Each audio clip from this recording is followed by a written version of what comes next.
What's up, everybody? Welcome back to another episode. It's been a while since I've done a video, but I'll get to that.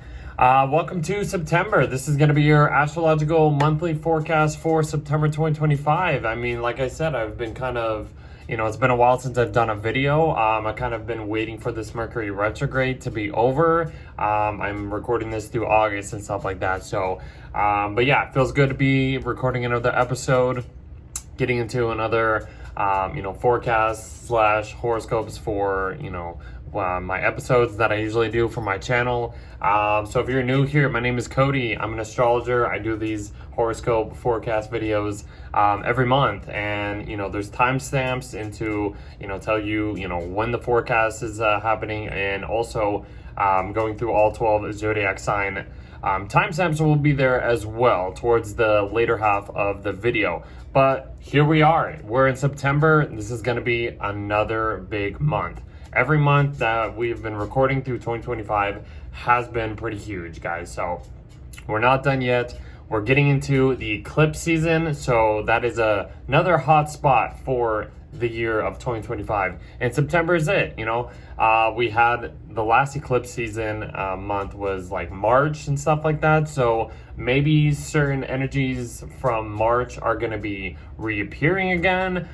We are getting the full lunar eclipse in Pisces, as well as the solar eclipse in Virgo this month. So the Virgo Pisces axis is being activated to the max. So if you are excited to, to check in what's going on in this month, you got a lot, you're in for another good episode, I should say. A lot of big energies happening this month, guys. So we have about like 9 big transits happening in September.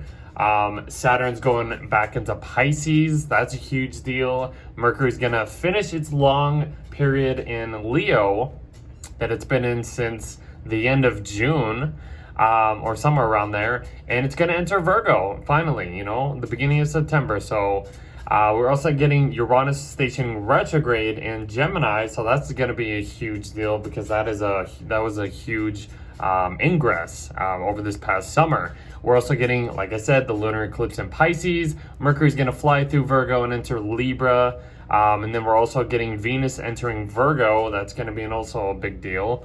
And we get the solar eclipse in Virgo.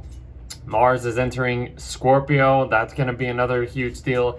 And then the last big thing is the sun entering Libra, beginning Libra season. So these are going to be, what we're mainly talking about. We're going to be going through all important aspects happening this month, but I just want to kind of give you the overview of what we will be talking about, especially when we go through all 12 zodiac signs and explaining where all of this, all these transits will be happening throughout the houses. So if you want to stick to that, stick to the end of the video.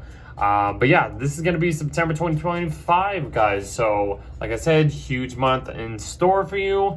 So before we get there, I want to do some advertisements. So let's go to my Instagram. This is where I usually advertise and do most of my work, at least promote my stuff at least. So if you want to follow me, Codaferverson, I'm on Instagram mainly.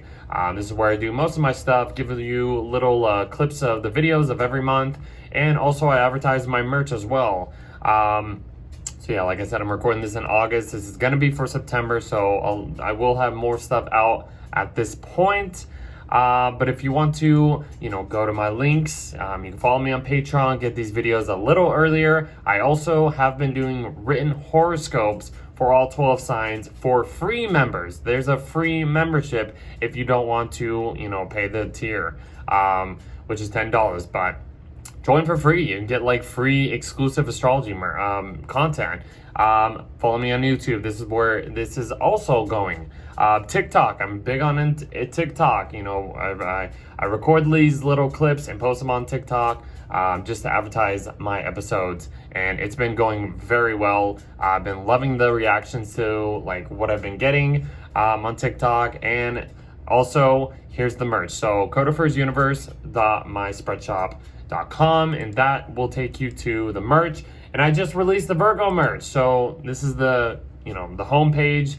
You click on this, here's the Virgo merch. I know I said I was gonna have at least the Virgo merch and the Leo merch out, as well as Uranus and Gemini, which I will get to. But yeah, I wanted to release this just to show you guys the next zodiacal design for this month. I will have Libra merch eventually towards the end of September, so if you want to wait till then, that will be up there. But yeah, this is the Virgo merch. It's looking really cool. It's kind of like this little angel looking, design. I'm loving it. I can't wait to get it. There's plenty of, great quality products on this. There's long sleeves, there's pillowcases, backpacks. School is back in session, so come get some, backpacks or school supplies or like school shirts or whatever. Your kid, there's kids clothing. There's some kids hoodies on here as well. There's stuff for kids, you got water bottles, mouse pads, baseball tees and stuff like that. A lot of cool stuff. Joggers, stickers if you want just stickers. There's shorts, a bunch of stuff, guys. Here's the Leo merch. I didn't show it in the last video because I recorded it a little earlier, but this one looks really cool too. I love this. I just got this not too long ago. I'm loving the Leo merch. I love everything that I get here, and a lot of everybody else does too. It's great quality, guys. It's great products. It's wonderful things that you can receive and stuff like that. It's awesome. I love it, and I love sharing it with you guys. Here's the Uranus and Gemini. Love it. I'm wearing this shirt. I love this shirt. This is one of my favorite designs actually so far. This is a cool looking design, a planetary design. I've made planetary designs, Neptune and Aries, Saturn and Aries, Jupiter and Cancer, and now, Uranus and Gemini. So there's planetary designs on there. There's zodiac sign designs from Pisces to Virgo so far. I do a new merch zodiac sign design every month. So I don't leave anything out unless I have a new idea, but this is kind of what's on the website. So yeah, and there's the Cancer merch as well. That's the last one that I showed you in my last video. So yeah, come check out the merch. I will be having, a couple 20% off sales. I'm sure I've been having a lot of 20% off sales I'm offering on this website. So come check it out. New merch, new sales coming out every month, like I always say. And you guys are gonna love it if you end up getting it. And Christmas is coming up too, so this would be a great thing to start ordering Christmas gifts for your family and friends. They're gonna love it, guys, just to put that out there. Okay, so yeah, if you want to follow me, Codifer on Instagram. That's where I mainly do most of my stuff. So September 2025. So let's get into the good stuff. This is another big month, guys. So here we are. Okay, so usually what I do in these videos, maybe record about maybe half hour to maybe 40 minutes to 45, I don't know, somewhere around those lines. I do the astrological forecast, talk about every aspect transits happening, that's happening every month. And then basically the second half of the video, which is mainly like the final hour or so, I go through all zodiac sign rising signs and talk about where these transits are happening. So if you don't know your rising sign or the timing of what you were born, you need to know the timing to know or get the most, at least closest predictions of how these transits will manifest and play out for each 12 zodiac signs. So you got to know your rising sign. You can also watch for your sun sign if you don't really care and you just want to know that, go for it. But there will be timestamps, so you can just jump to your sign as soon as you want to know what's going on for this month. So, okay, so this is going to be your astrological forecast for the month of September 2025, guys. And as we kind of left off, for August, as soon as I, talked about the sun going into Virgo season, we're in eclipse season at this point. So eclipse season, the two nodes are in Pisces and Virgo, even though the south node doesn't show it in this software, but it's there, guys. So you could even call this the true node. That's another, thing that's another thing you can research on that. But So yeah, we're in eclipse season, guys, and we've been feeling these changes, these little hints throughout, maybe at the end of July, even as far as back then, most of August, you know, the heat of September, and even when we get into October, we'll still be feeling the remnants of what has changed through these eclipses and stuff like that. So it's kind of a process that kind of heats up and then kind of goes down a little bit, and that's kind of what happens every 6 months.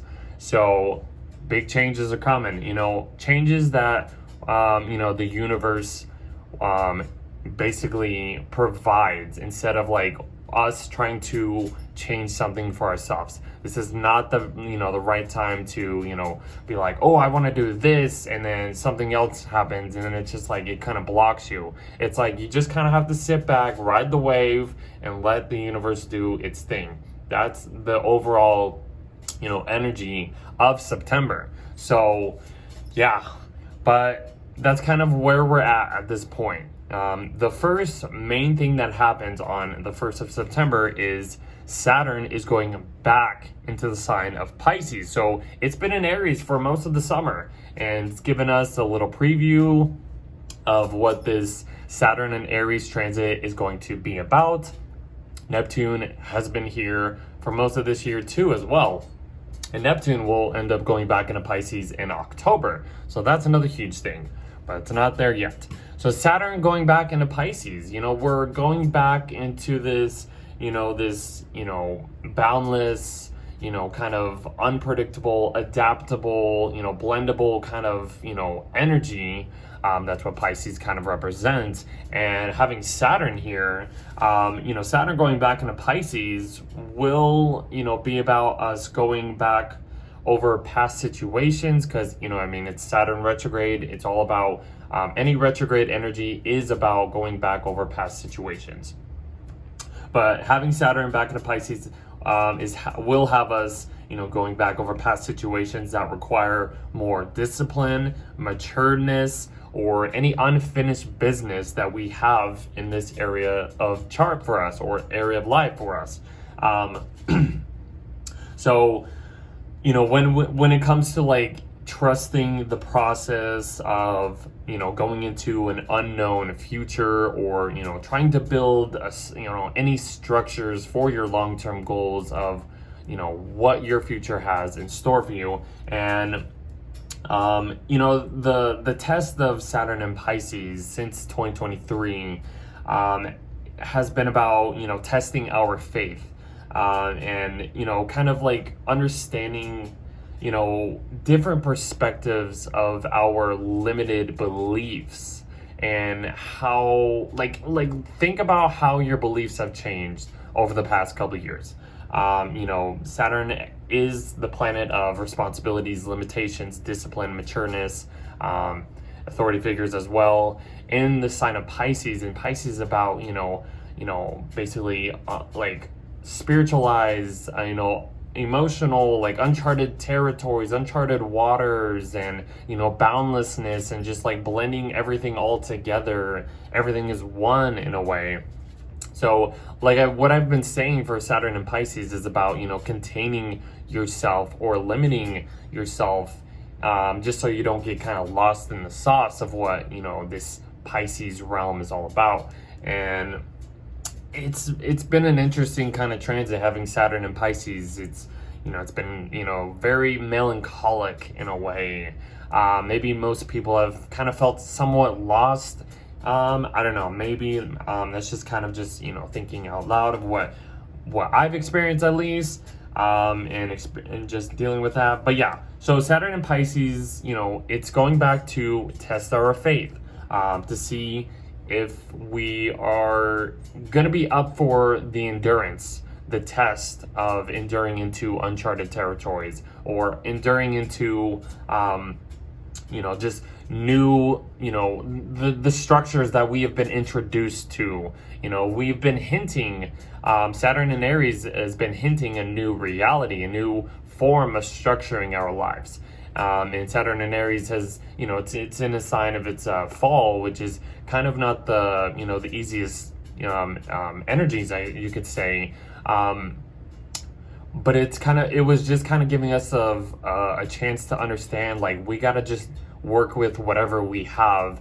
And, you know, even if we have to take much longer than we anticipate, that's going to be the test for Saturn and Aries. But having Saturn going back into the sign of Pisces, you know, it's getting out of its sign of fall, so it's somewhat a little bit dignified. It has a little bit more, you know, dignity. It's basically going back to, you know, to deal with unfinished business, unfinished, you know, adjustments, to create more concrete, you know, like situations in order for us to know where we will go beyond, you know, like that. So, okay. So like I said, it's about, you know, the test is about having more faith beyond limiting beliefs, containing ourselves in this boundless kind of energy. You know, this will be a faith for our long-term goals. And we might have to let go of certain beliefs, structures, old ways of doing stuff, patterns and stuff like that. This could also be a time where some authority figures could, you know, step down from their roles in society or whatever, just to put that out there, because Pisces is the last sign of the whole zodiac sign.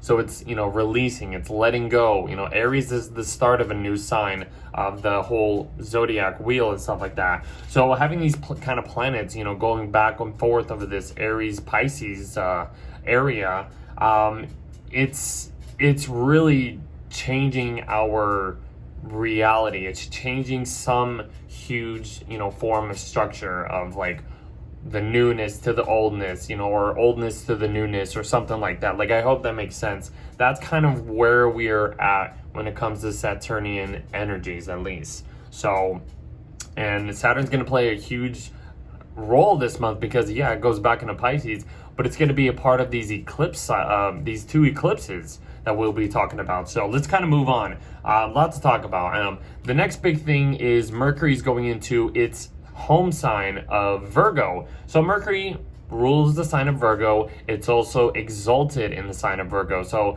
this is going to be Mercury working extra good. But Mercury's been in the sign of Leo, like I said, since the end of June. It's been 2 months in this sign. We had this retrograde happening. There was delays in our plans and stuff like that, and things didn't go the way that we thought it was going to go. But Mercury went direct, you know, and then we kind of, you know, traced our steps one last time, kind of fixed every issue or situation that we were wanting to plan and think about and stuff like that. But we're out of that. You know, Mercury in Leo was all about, you know, being loud and proud, very, you know, bold and very just like just out there, speaking through our chest, just kind of just having like a roar like a lion and stuff like that.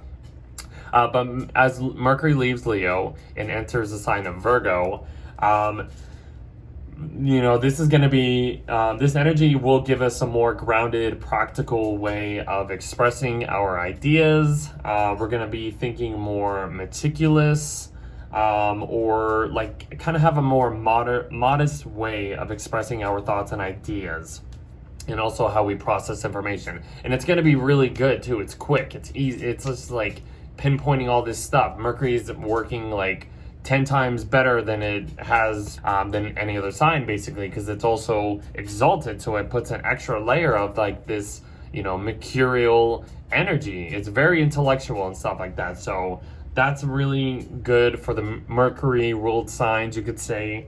So yeah, Mercury in Virgo is all about very you know, detail oriented, pinpoint accuracy, very efficient, and systematic ways of putting stuff in order, or even just organizing just your daily plans and stuff like that. So that can be really good. And it also has like a more health concern, a health, you know, hygienic kind of perspective of how we want to, you know, keep things pure and, you know, clean and stuff like that. So that's kind of Mercury in Virgo.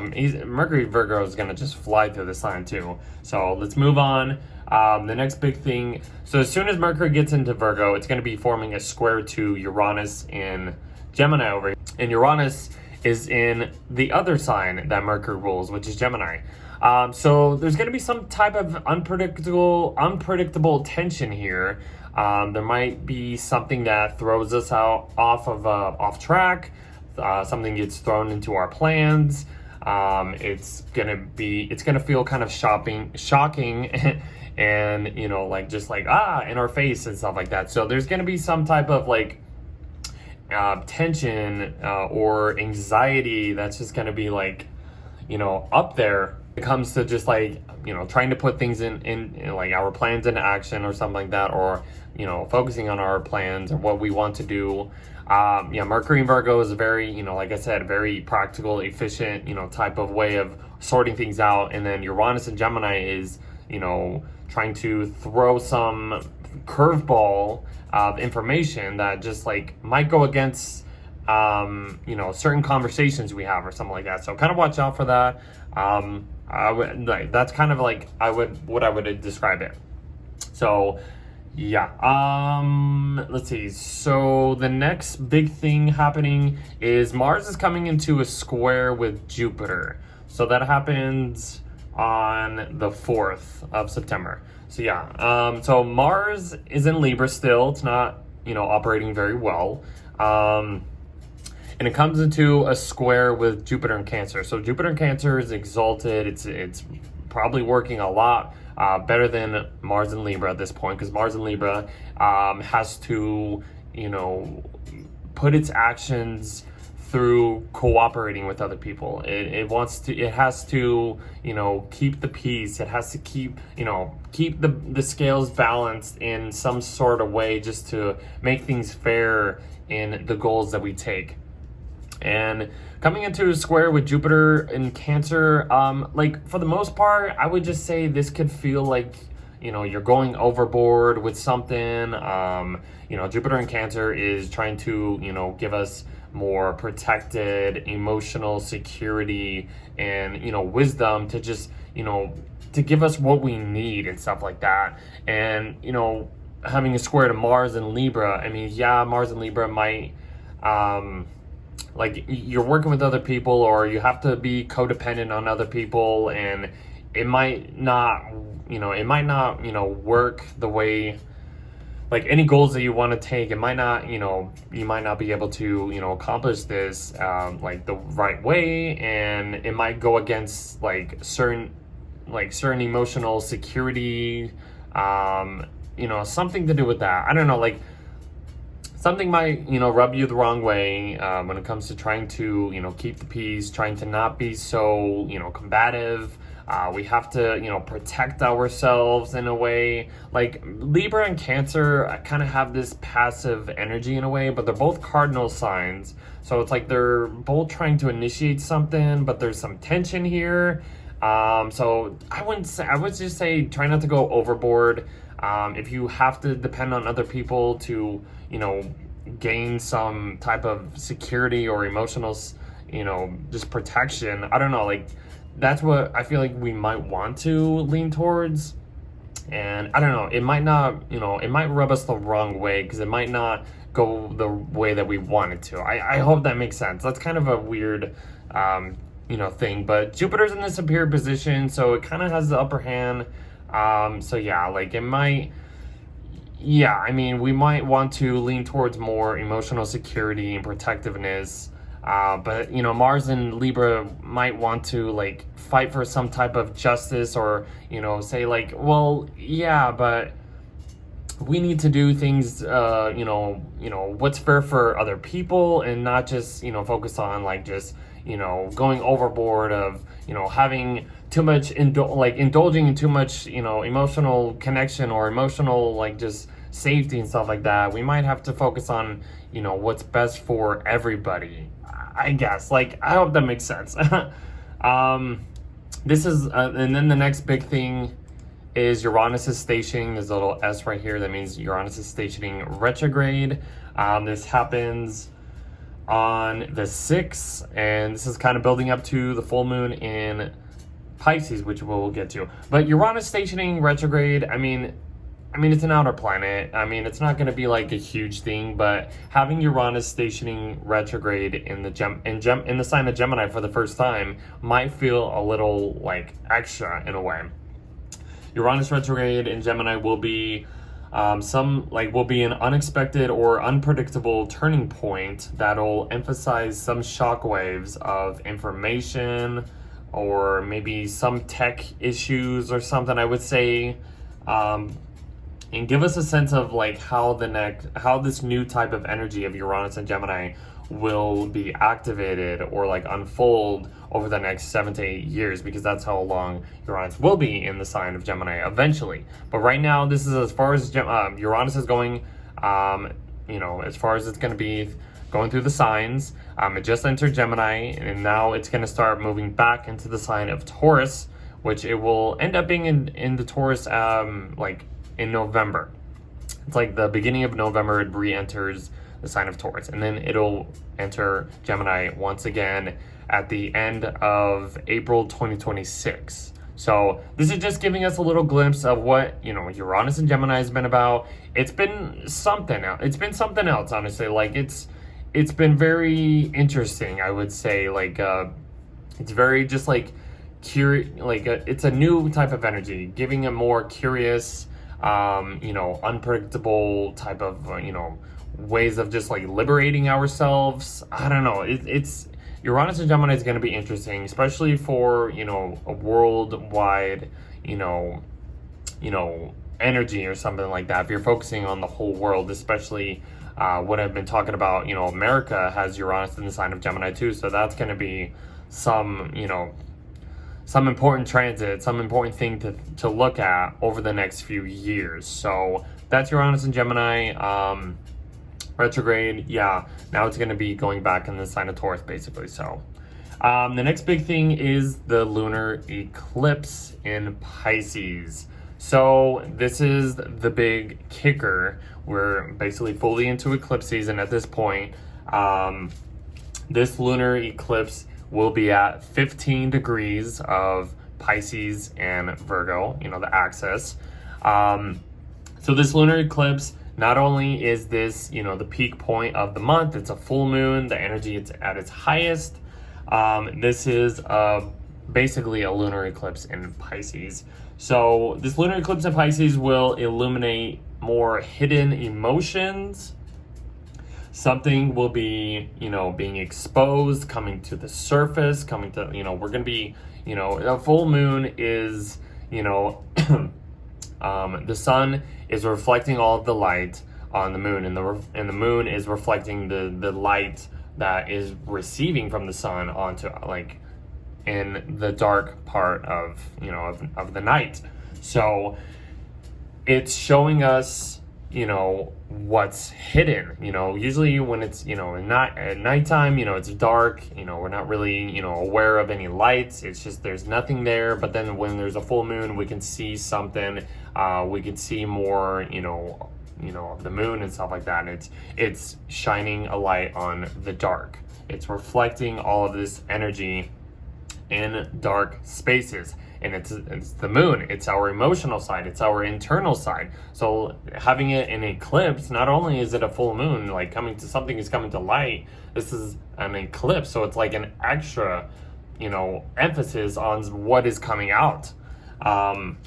So this is also going to give us some type of hint of where we are heading into as we go into in the future. Or just anything that just has to do with this North Node in Pisces. So it's right there. It's a North Node eclipse. So this is like hint. This is where we're going into in the future. Or any just giving us a hint of any future events that can play out for us. This full moon lunar eclipse in Pisces is going to be about trusting the universe, trusting any process. Like I said, with Saturn, he's right there too. This is about trusting the process of what this Pisces area is kind of basically showing us. And, you know, Saturn's here trying to, you know, adjust this reality into testing our faith, testing our, you know, how we deal with any process of just unfoldingness and stuff like that. So, I mean, it's huge. This is a huge, you know, point in time.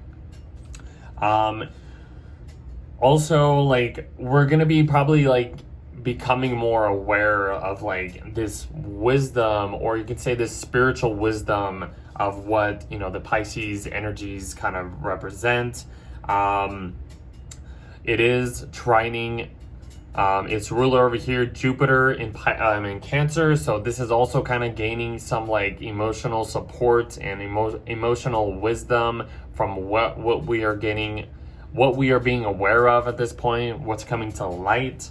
So yeah, spiritual mechanisms can really, you know, help us during this full moon, especially if you like are into like religion or have some spiritual teacher to lean towards. This will be a good time to actually, you know, kind of have that support. And that's kind of what this, you know, Jupiter is offering. You know, this is, you know, Jupiter offering this emotional, you know, support from other people, from like, you know, teachers, or just trying to give you some higher perspective on how to deal with maybe change, or just, you know, this Pisces, you know, spiritual kind of realm of what we are kind of blending into, especially when it comes to like future events for us and stuff like that. So lean towards that if you have to.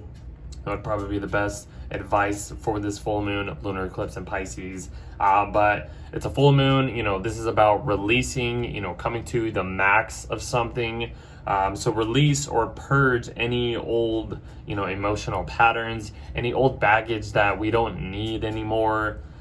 This is a North Node eclipse, which is like I said, it's emphasizing some futuristic change, some futuristic event that will eventually play out and unfold over time, which can mainly play out over the next 6 months. But it could also play out until the North Node is out of Pisces, which is until like next July. So we have a whole another year, basically less than a year at this point.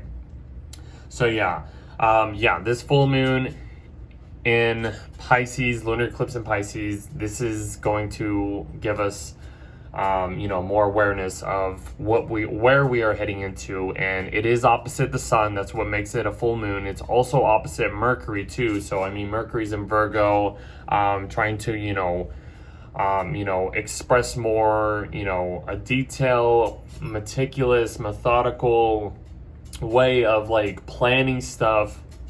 But all this stuff in Pisces is just like, you know, don't worry about the details anymore. You know, we kind of just have to just trust the process and just go into this, you know, unknown, you know, uncharted, you know, territories, in order to heal our maybe spiritual side or mental side. Because like the South Node is in Virgo right now. It's trying to replenish this, you know, this Virgo energy of, letting go of old systematic ways of service, letting go of like any old mundane kind of, you know, things that, any remedies or something like that we have been dealing with for many years, we'll just say. But having the North Node in Pisces is basically putting our North Star, or our North direction or whatever, into this, you know, blendable, uncharted, you know, spiritual kind of just unknown type of energy. So that's what's interesting about this the lunar this axis of Virgo and Pisces. So, and this is just getting us aware, like, so if you have any like health concerns or health issues at this point, like this is like telling us like we need more spiritual mental situations, or, you know, to heal our mental side or whatever.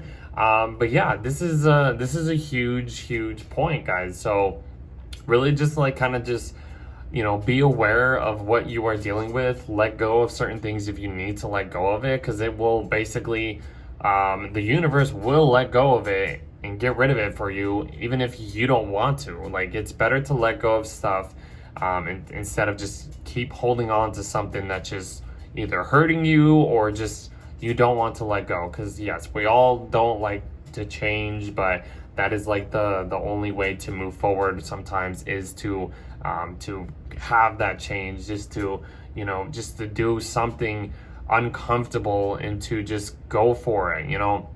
This is what this lunar eclipse Pisces full moon is telling us, is showing us. We are being aware of something huge at this point. So I could go on and on.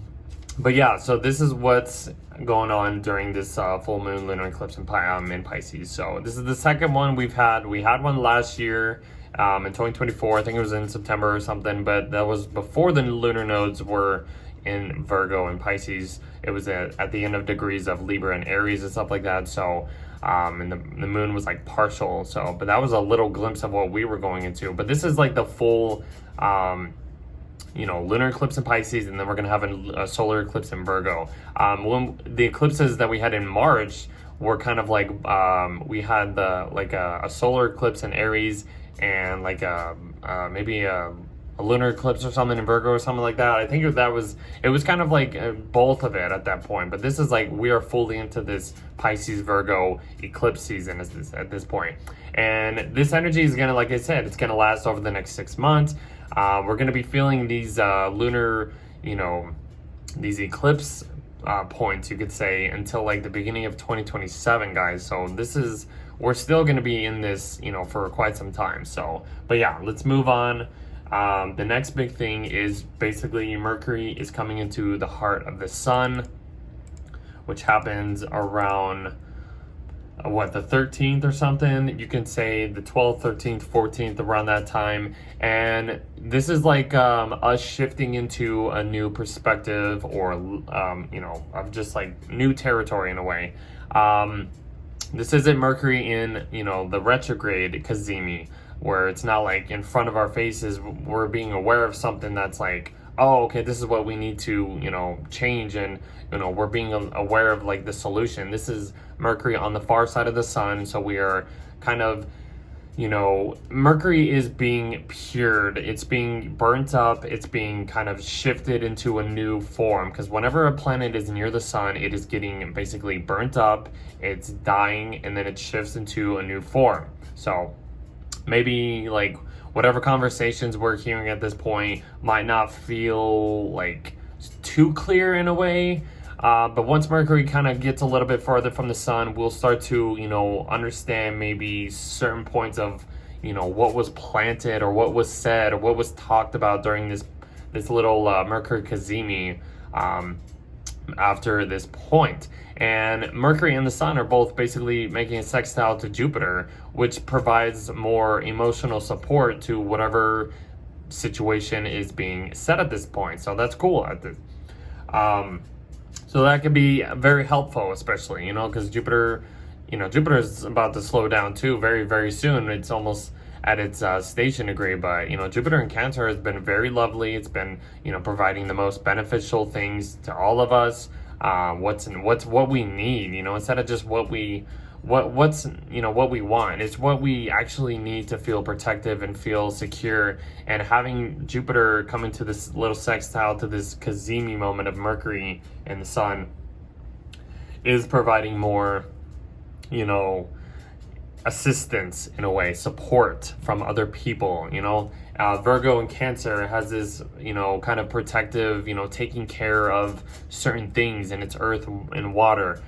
So this could really be some emotional support from other people, or it could provide another layer of what we are trying to think of moving forward at this point. So, little side note there. Let's see, what else is... The next thing is let's see. Okay, so we have the Venus sextile Mars. Let me see. Okay, yeah, so Venus is coming into a little sextile with Mars. She's in Leo. She's finishing her time in Leo.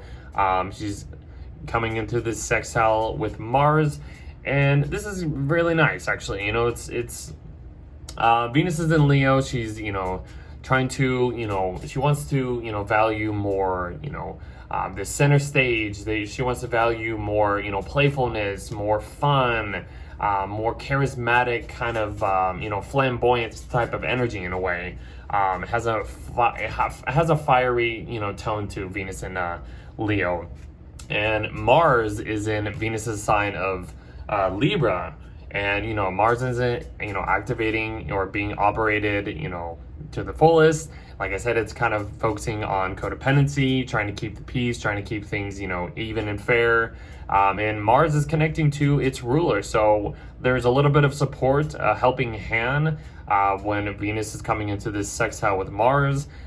This can be very good, like very nice when you're connecting with people, trying to be more playful, or, you know, if you're single and want to mingle and it kind of feels a little uncomfortable in a way, you have certain people that kind of will support you and actually create more, you know, ease and, you know, funness, I guess you could say.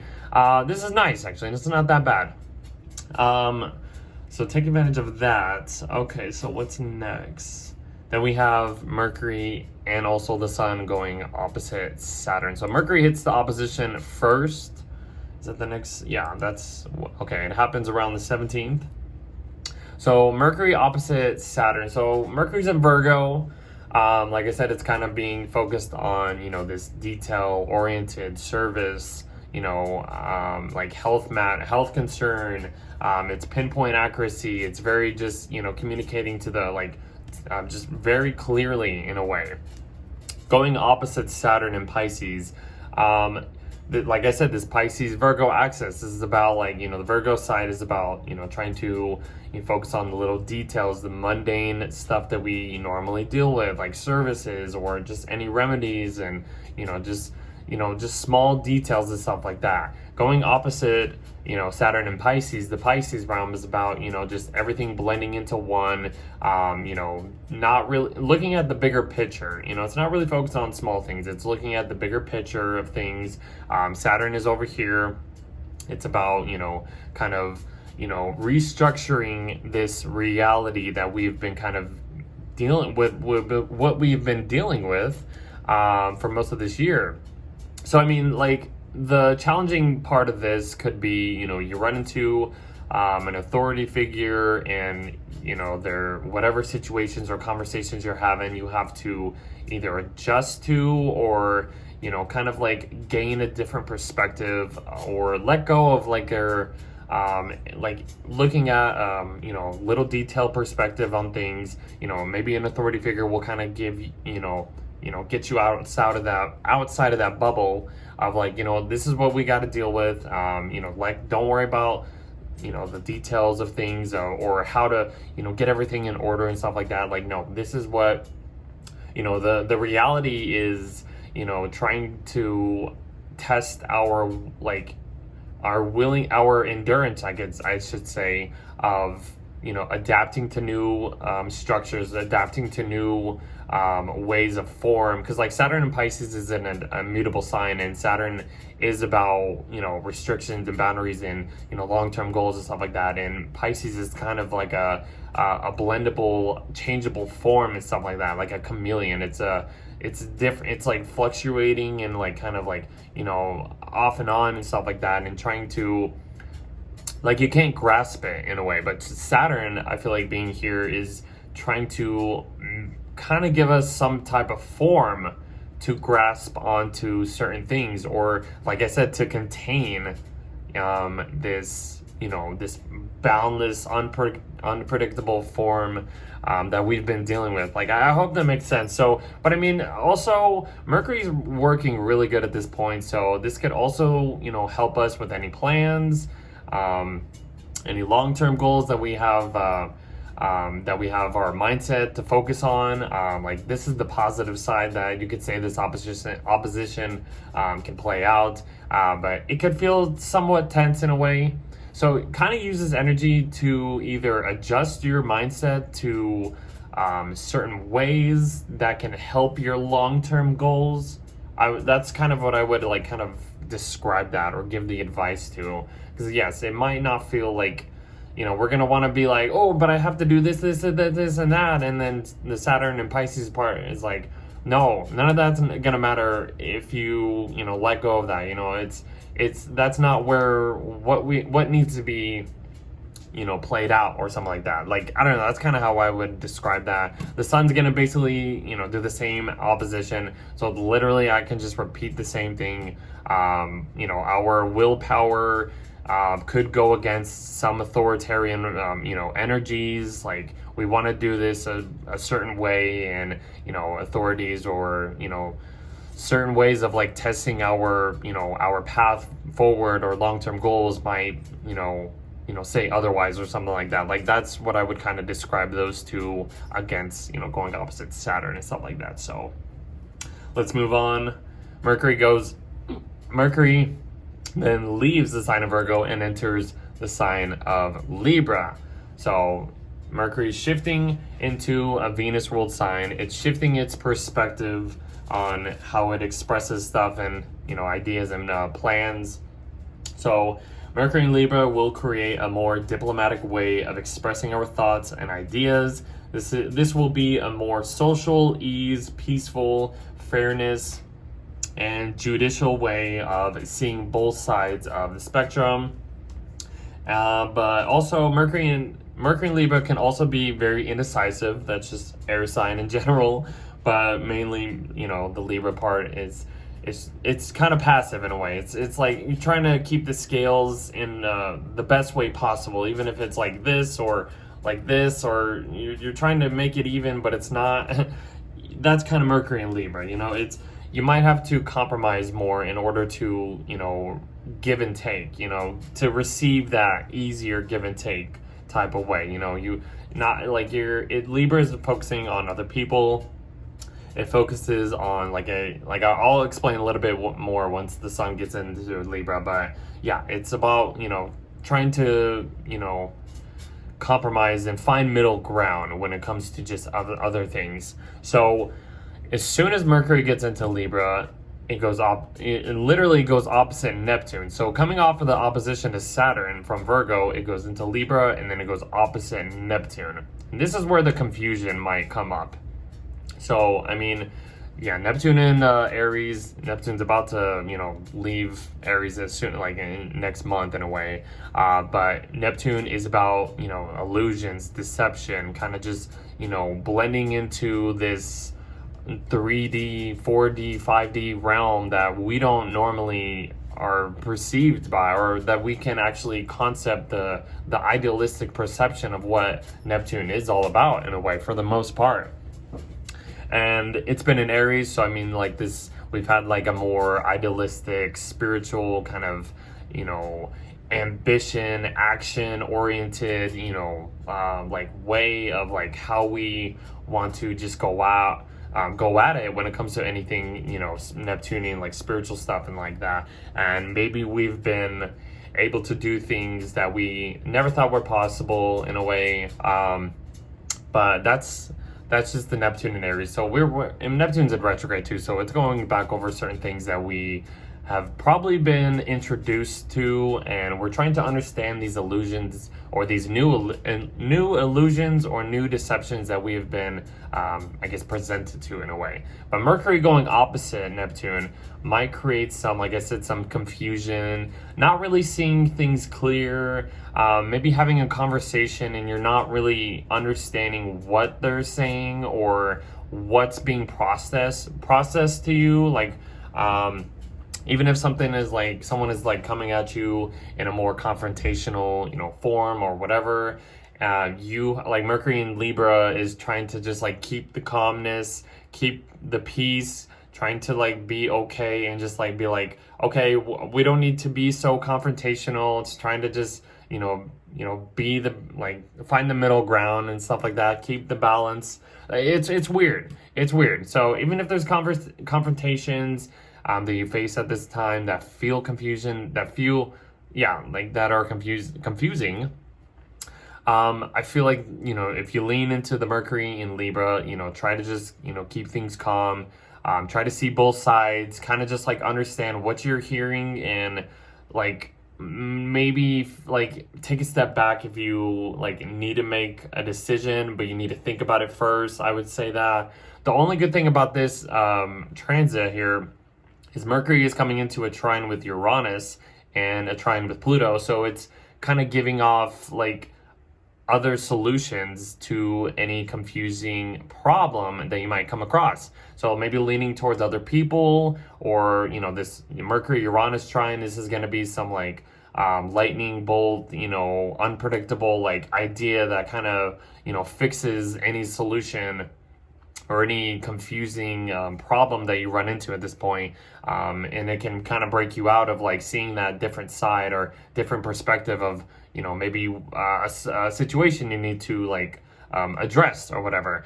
And then Mercury going into a trine with Pluto is just providing more of like, leaning towards other people or leaning towards a group of people that can help you feel empowered if you need, assistance or support on your side or something during this point. Like, I don't know. It's going to be interesting. It's a weird little configuration, but I mean, this is kind of what Mars went through when Mars was in this position, going opposite, Saturn and Neptune, and then eventually went to trining Uranus and trining Pluto. Mercury's just running through the same gauntlet as what Mars did. So yeah, lean towards other people if you need support or advice or some way to break out of this confusing mindset, I would say. So the next big thing, let's see, what do we got here? Okay, I talked about that. So the next really big thing is Venus is going into Virgo at this point, and the moon's going into Virgo at this point too. So we're building up to the solar eclipse in Virgo. But before we get there, Venus enters Virgo. So Venus gets out of this, this flamboyant, this performance, kind of self-centered, kind of fun, confident, hot girl summer vibe in a way. And then gets grounded. It enters the sign of Virgo.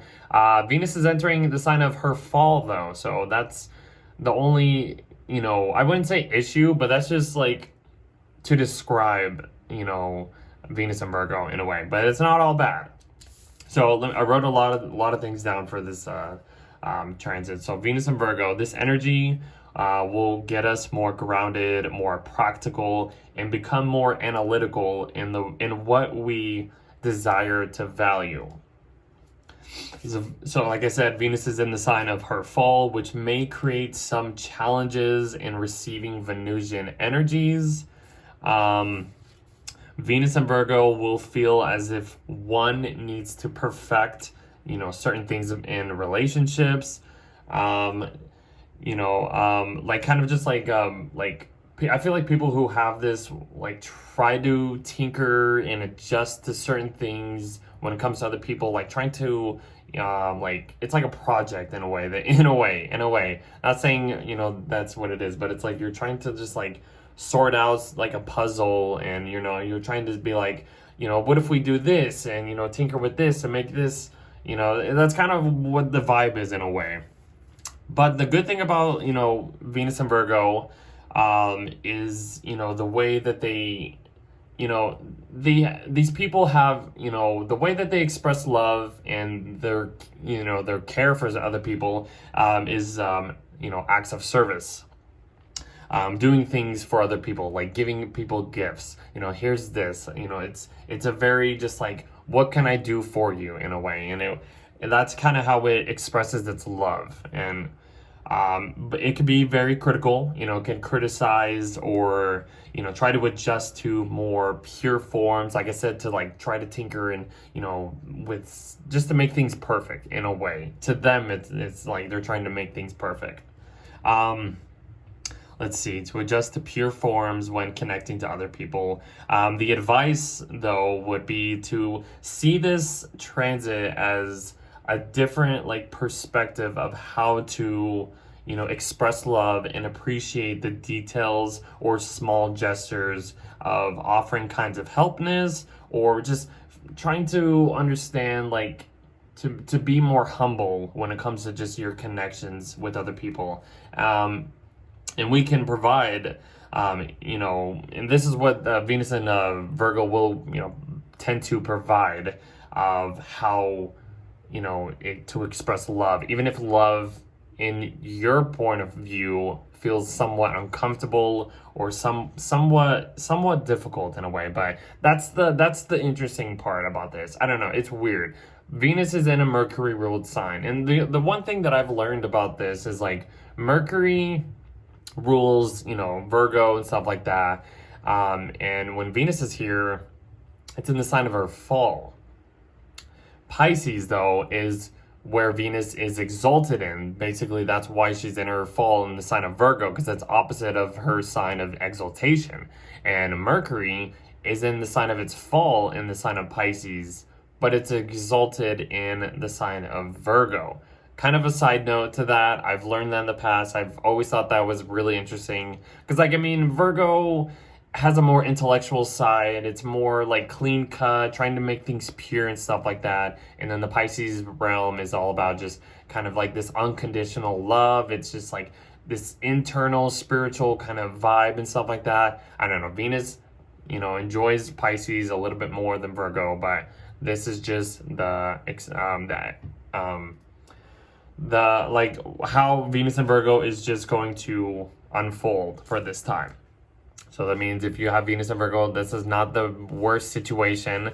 This is just the energy of it. It's not all bad. But anyway, so yeah. And then as soon as Venus gets into Virgo, she comes into the same square with Uranus that Mercury did. So yeah, there's going to be something that, you know, throws us off track in a way. Maybe there's certain things that we want to receive. We want to you know, try to find some, you know, pleasure through these little details, and then some unpredictable, you know, situation comes out of nowhere and, you know, throws us off, and it might rub Venus and Virgo the wrong way. So just kind of hold on. I mean, this might give you a little bit more anxiety when it comes to just, you know, receiving love or just receiving, I don't know, just dealing with any situation. So I mean, just kind of hold off. It will pass though. It's not the biggest thing. Even if you have to just like, this is like a conversation that needs to be, you know, I don't know, said, or some tech issue or something. I don't know. This is weird. This is weird. Like Venus and Virgo wants to just, you know, be more, you know, pure, wants to, you know, focus on these little details. And Uranus and Gemini is throwing some curveball, that, you know, that just like throws, that just has to, like, I don't know, like it brings some tension when it comes to relationships and like what we're trying to adjust to. I don't know, it's gonna be a little off, but once it's past the square with Uranus, it'll, you know, Venus will do her thing in Virgo. So then basically this is when the sun is going opposite Saturn, so I described that, and we are basically going towards the new moon solar eclipse in Virgo. So I mean, yeah, this new moon solar eclipse in Virgo is being activated by Saturn. Like I said, Saturn is kind of playing a role in these eclipses at this point for this month.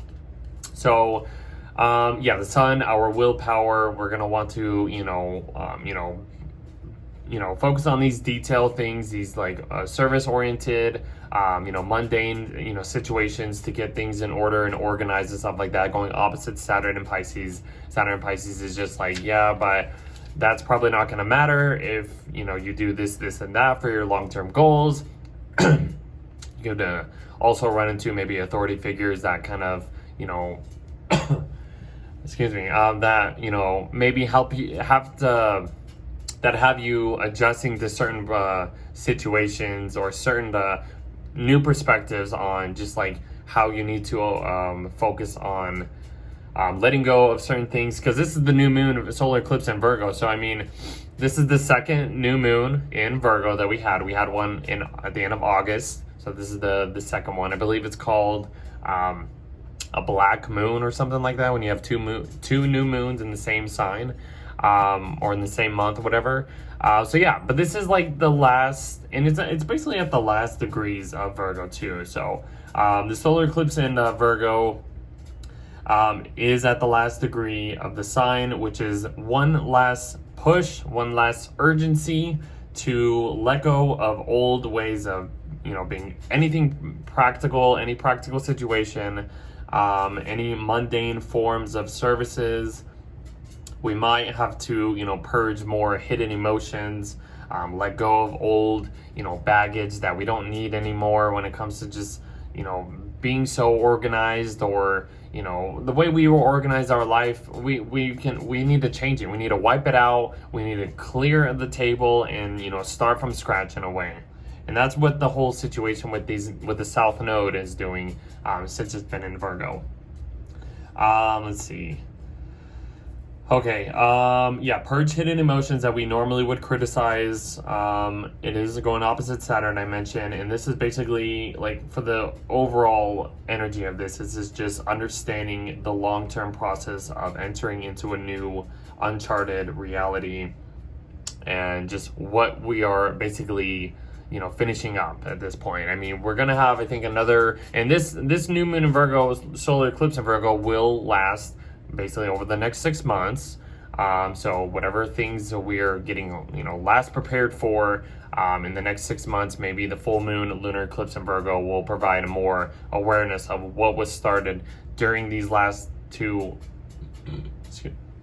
new moons in Virgo and stuff like that. So prepare for, just a letting go over the next 6 months, last minute, change and stuff like that. So yeah, even if you run into some authoritarian roles that challenge this way of intentions that you want to provide, it will probably pay off eventually in the end. And then we're at the end of the month. The next big thing is Mars is entering Scorpio, so that is very exciting for, Mars-ruled people. Mars is entering its home sign of Scorpio. So yeah, Mars in Libra had to focus on being like codependent, had to focus on, basically like other people fighting for, for yourself, or fighting for other people, or just trying to keep the peace and trying not to, be so, combative. It's a little bit more passive and stuff like that. But as soon as Mars gets into Scorpio, Mars can do whatever the heck Mars wants to do. Like, Mars is going to operate more efficiently. It's going to just get all this built up energy that we have been probably held back, since Mars has been traveling through Libra. We can finally express all this energy out. So Mars will be entering its feminine sign of Scorpio. This is going to be just focusing on our internal hidden side. This will focus and give us the focus to, this will also just give us more energy in general, give us more drive, more ambition, more determination to go after our most passionate just desires without anything or nobody stopping us. Like, anybody getting in our way, we're still gonna do it. Mars and Scorpio just does whatever Mars and Scorpio wants to do. So let's see, what else do I have? Scorpio is a fixed water sign, which basically means it's giving us a layer of keeping things solid, staying in your lane and not, changing your mind or changing any decision unless you want to decide to change. If you want, do whatever you want. Mars in Scorpio has a deep emotional and raw side to this energy. It also has a sharpness because it has that stinger. It's the scorpion to them, and will cut deep within if crossed the wrong way, striking and slicing anything to cut you off in a way. So that's Mars and Scorpio. But yeah, so they only as soon as Mars gets into Scorpio, it runs into this square with Pluto. So that's the only challenging issue that happens as soon as Mars gets into Scorpio. After this, Mars can just do whatever it wants to do, because after this, Mars is going to start to trine Jupiter. It's going to start to trine Saturn and Pisces over here. It's going to be lovely. Everything is going to be so emotional and just watery at this point. It's going to be interesting at this, as we get into October and a little bit of November too. So Mars and Scorpio, this is going to be a really, really interesting transit, because it's now Mars can have some dignity. Mars hasn't had the much dignity this whole year. It's, it started the year retrograde in Cancer, and then it went into Leo, went opposite Pluto, went, made a square with Uranus, went into Virgo, kind of had a little dignity, but then it went over the South Node, so that kind of drained our energy. Then it went into Libra, went into its sign of detriment, so it had to be more passive, focus on other people and stuff like that, keeping the peace. Now that Mars is entering Scorpio, all of this like energy that we have dealt with all year, we can finally like just go at it and just like without being stopped or without feeling like we have to be more passive and stuff like that. We can, all of this energy, like we can just go at it. Like it's gonna feel great, guys. I'm telling you, Mars in Scorpio, it's gonna be awesome. I'm telling you. Anyways, the next thing is the sun's going into Libra. So we get into Libra season. So this is autumn, the autumn equinox and stuff like that. So equal days, equal nights. Our willpower though, the sun is entering the sign of its fall.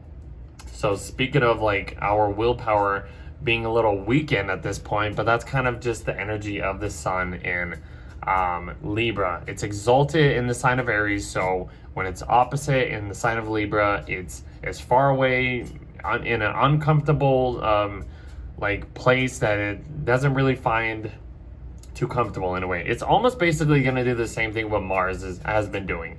It has to, focus on other people, has to be a little bit more passive and stuff like that. So the sun entering its sign of fall in Libra, this will put the spotlight on balancing other people, balancing everything out, balancing out relationships in general.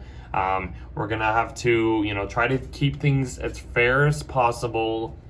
The sun in Libra, seeing oneself through another like a mirror, cooperating with people, codependency, keeping the peace. It can be more passive at this point. It'll present a more diplomatic kind of energy, not wanting to tip the scales. Basically, I've been repeating this all month for the, we've had this Libra energy kind of go through and avoids confrontations for the most part. So that's just kind of like how we end the month. That's the sun in Libra. Let's see what else. It basically goes opposite Neptune, so there's that confusion again. Like you're like, oh, you're dealing with that again. But then, like I said, after that, it runs into a trine with Uranus and a trine with Pluto to have that support, to have that social empowerment, unpredictable like insights that can help us with any confusion situation, or just any deception that we run into at this point. Because yes, that's just how we end the month for the most part, guys. So interesting month, very interesting month, like I always say. Let's see, did I miss it? No, I didn't miss anything. That's basically I talked about everything. The actual square from Mars to Pluto happens on the 24th, and that's kind of like the same day the sun makes a trine to Uranus and Pluto. So yeah, I mean, even the moon connecting with Mars and them squaring Pluto, that's gonna feel challenging in a way.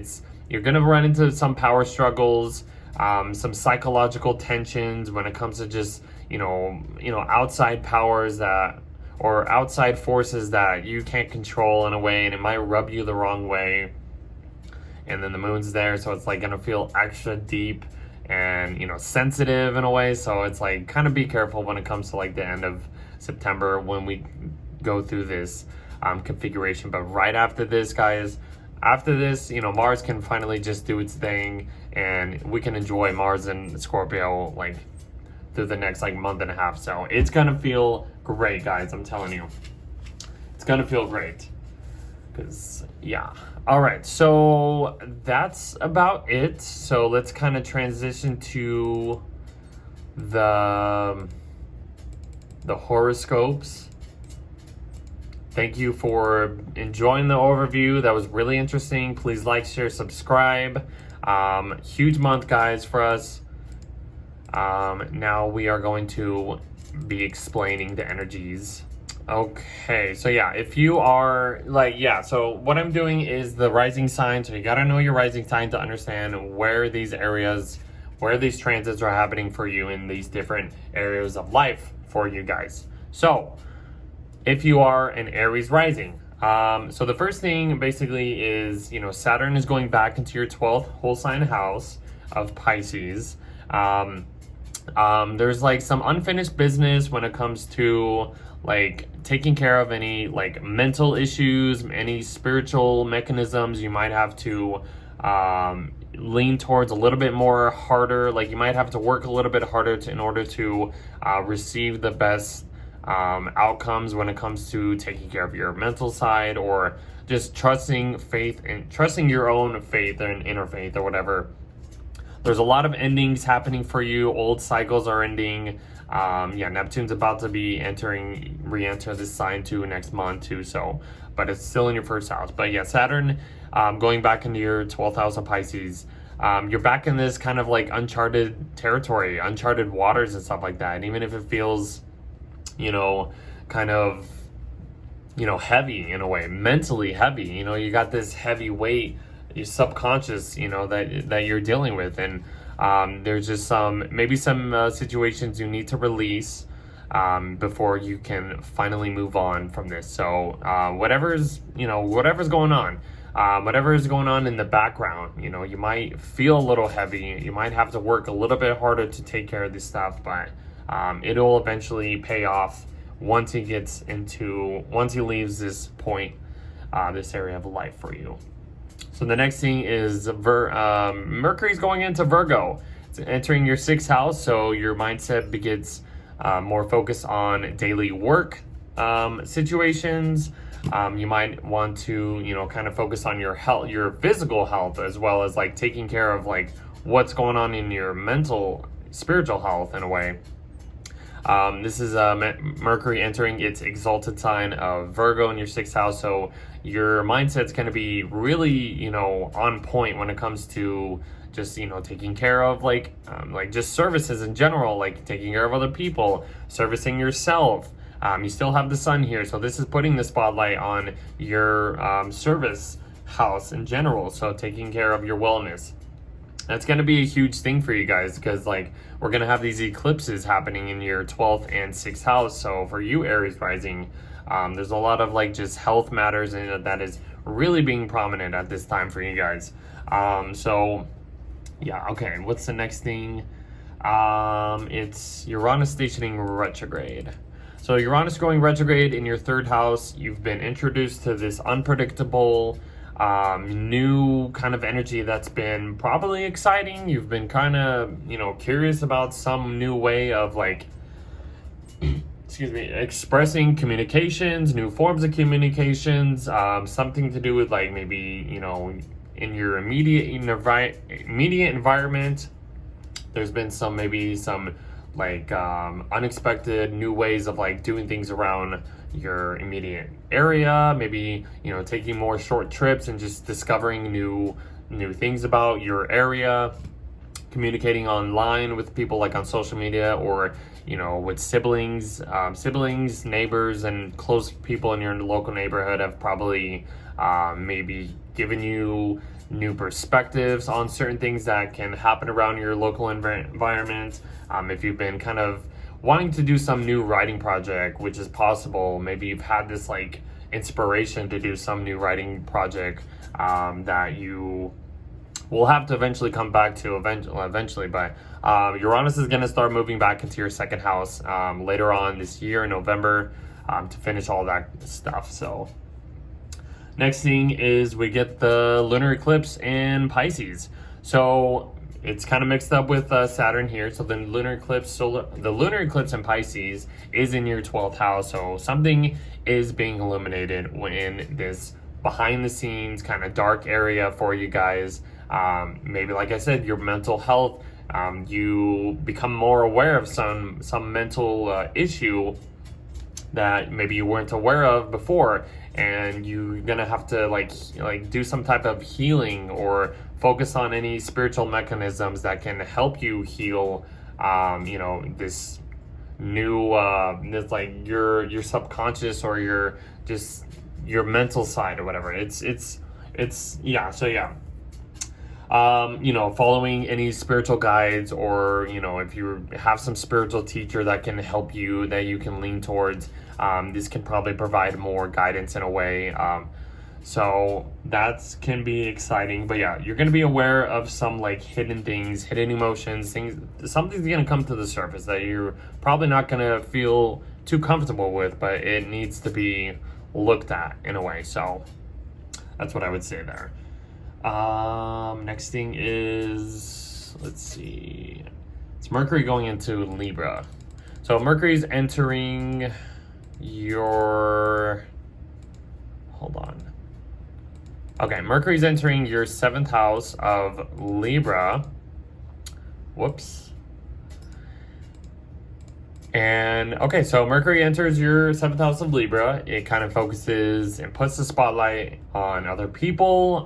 You might be, you know, maybe you want to be more social when it comes to just like your personal relationships. Maybe if there's any, you know, business contracts or any partnerships that you want to maybe sign and like new agreements to, this could be another possibility.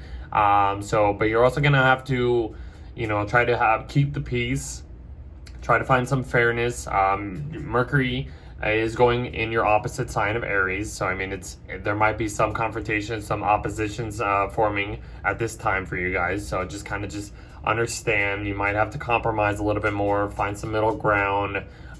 You know, that's kind of just what's going to be happening. I mean, your ruler has been in your 7th house for most of this time, and you've probably experienced some confrontation, some uncomfortable passive confrontations over this last month. But once Mars leaves Libra, enters Scorpio, you'll feel a little better, and we will get to that. But that's kind of just that. The next big thing is Venus is going into, Venus is in Virgo now. Venus is entering your 6th house, so Venus is entering its sign of fall, but that doesn't mean it's all bad.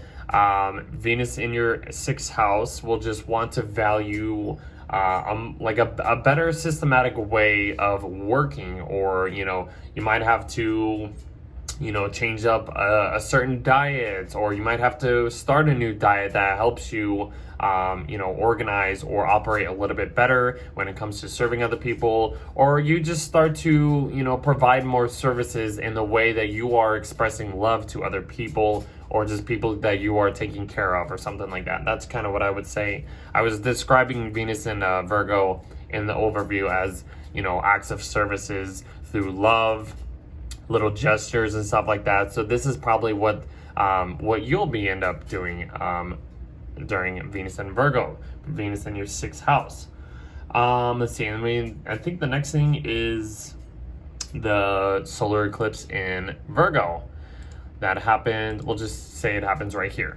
So it's around the 21st, the new moon solar eclipse in Virgo. This is the 2nd new moon happening in your 6th house. So you had one last month in August, and this is the completion. This is the 2nd one. This is the last final intention of what needs to be maybe cleared out, what intentions you need to really, you know, basically replenish in this area of life for you when it comes to work, systems, routines, maybe something to do with coworkers, any leases you want to like that you've been dealing with, any like supplements or something to do with like physical health, or any remedies that you maybe have been dealing with. Maybe you need to kind of change up a bit. Something to do with like a diet might, you know, be you know, what you need to focus on at this point. Huge thing, you know, it'll have repercussions over the next 6 months as well. So that's just the final new moon that is happening in this area of life. So your 6th house is being, you know, changed up in a huge way. And then we get your ruler going into Scorpio in your 8th house, and then the sun goes into your 7th house of Libra. So Aries rising, your ruler is entering a more dignified sign. So you can probably have more, you can operate a little bit better than you have been for most of this year, I would say. I was explaining that Mars has not been in the best situation this whole year. So as it gets into Scorpio, it will be able to operate a lot better. It does run into a square with Pluto, so there's some like tension, some power struggles when it comes to like, you know, maybe some money situations, when it comes to like your earned wealth from your career, and, you know, what you want to go after when it comes to like shared resources. I don't know, you might have to end up coming into some type of struggle when it comes to that stuff. But overall, this will be really, really good for you guys. Sun going into your 7th house is basically putting the spotlight on other people at this point. It's in the sign of its fall, the sun in Libra. But basically, for the most part, you're gonna have to just focus on other people and maybe just either support other people more, or you might have to put more focus into partnering up with people and making sure everyone gets everything's as good as fair and justice and balanced between everything that happens during this time. So that's just kind of what it is. Agreement, supporting other people, commitments and stuff like that. That's just going to be the whole general vibe for the sun going through your 7th house. And that's about it. So I think that's about it. Hopefully you guys will eventually have a good month. You will eventually have a good month once Mars gets into Scorpio. So I will see you in the next video. Okay, for Taurus risings, so we start the month, the sun's still in your 5th house, kind of just putting the spotlight on, funness, what's pleasurable, maybe just, spending time with children, all that stuff like that. But the big thing happening is Saturn is going back into your 11th house of Pisces, the 1st of September. So this responsibility that you've probably been introduced to when it comes to just maybe working with groups of people or trying to find a common goal when it comes to society and like just your community in general.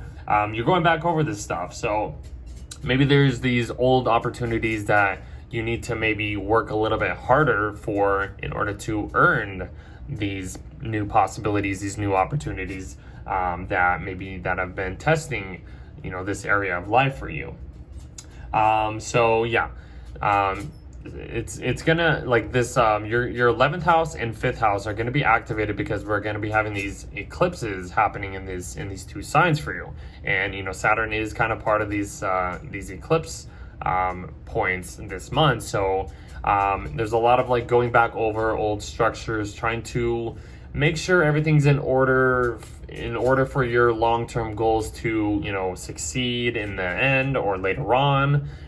So yeah, this is going to be a really interesting point whenever Saturn goes back into your 11th house, guys. So just kind of be aware they're going back over old situations when it comes to establishing maybe better wealth when it comes to working with other people, like a common group wealth, just a common societal goal that can basically work or help everybody earn as much as they're needed or something like that. Just a common goal, or just any lifelong goals that you've been really focused on.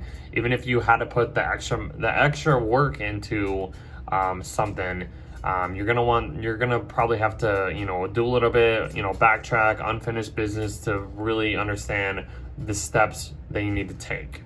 The next big thing is Mercury's going into your 5th house of Virgo.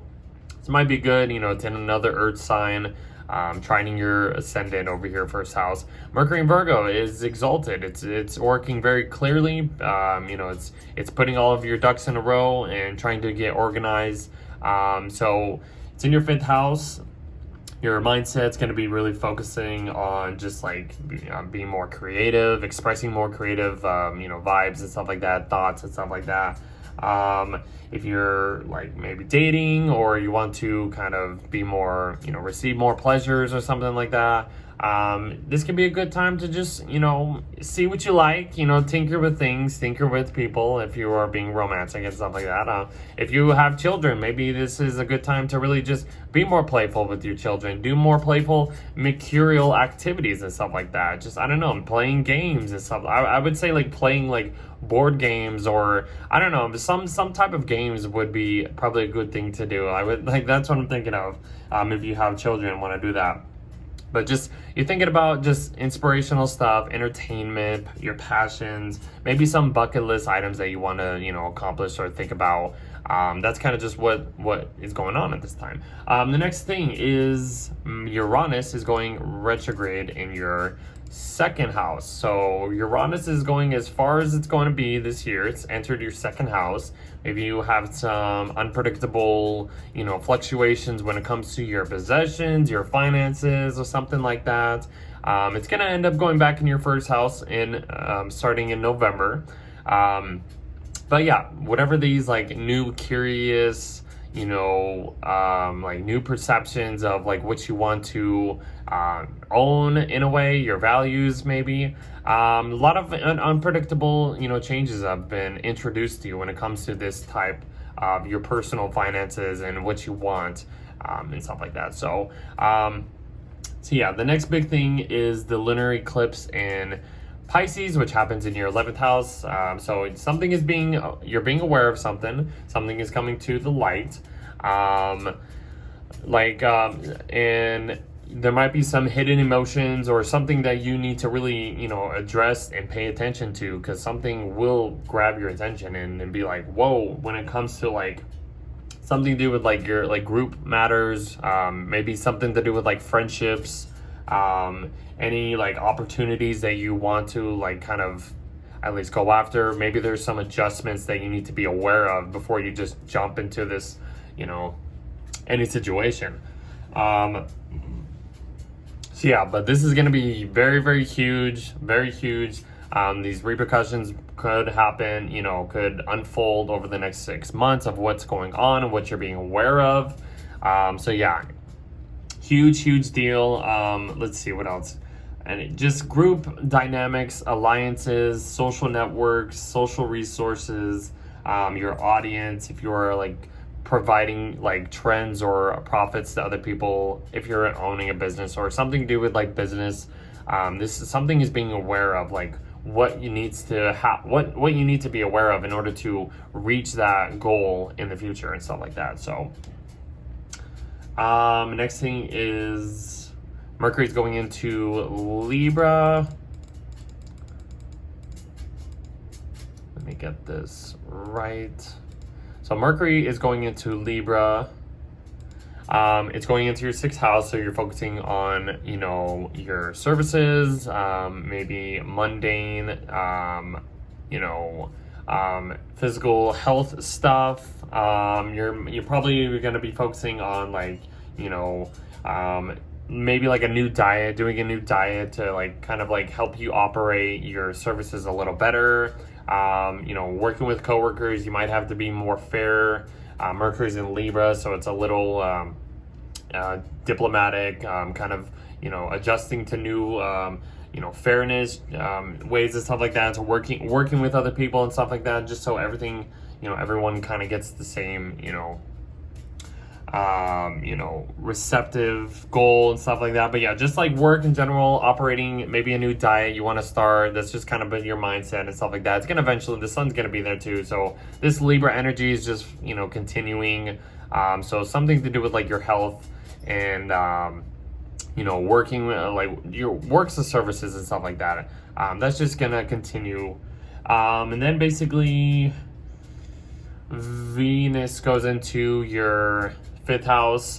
Your ruler goes into your 5th house, so it's inside of its fall, so it might feel somewhat uncomfortable, but it's in your 5th house. So Venus does like to be in the 5th house, which should provide a more easier layer of receiving love and just kind of just like enjoying things for the most part. You might be a little bit more picky and concerning or critical when it comes to what you want and how you want to receive, like even if it's like some romantic situation, you want to just kind of, you might be a little critical on that stuff, but I think it'll be fun for the most part. This is also following the next day or around the next couple days, the solar eclipse in Virgo happening in your 5th house. So this is just adding another layer. This is the second new moon that you've had in your 5th house in Virgo. We had one in August. This is just the final completion of what needs to be replenished, what intentions you want to maybe release or start during this time. This will have, the energies during this new moon will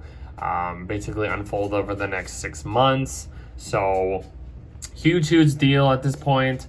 So yeah, what's the next thing? I think it's Mars going into your 7th house, and then the sun going into Libra in the 6th house. So Mars going into the 7th house.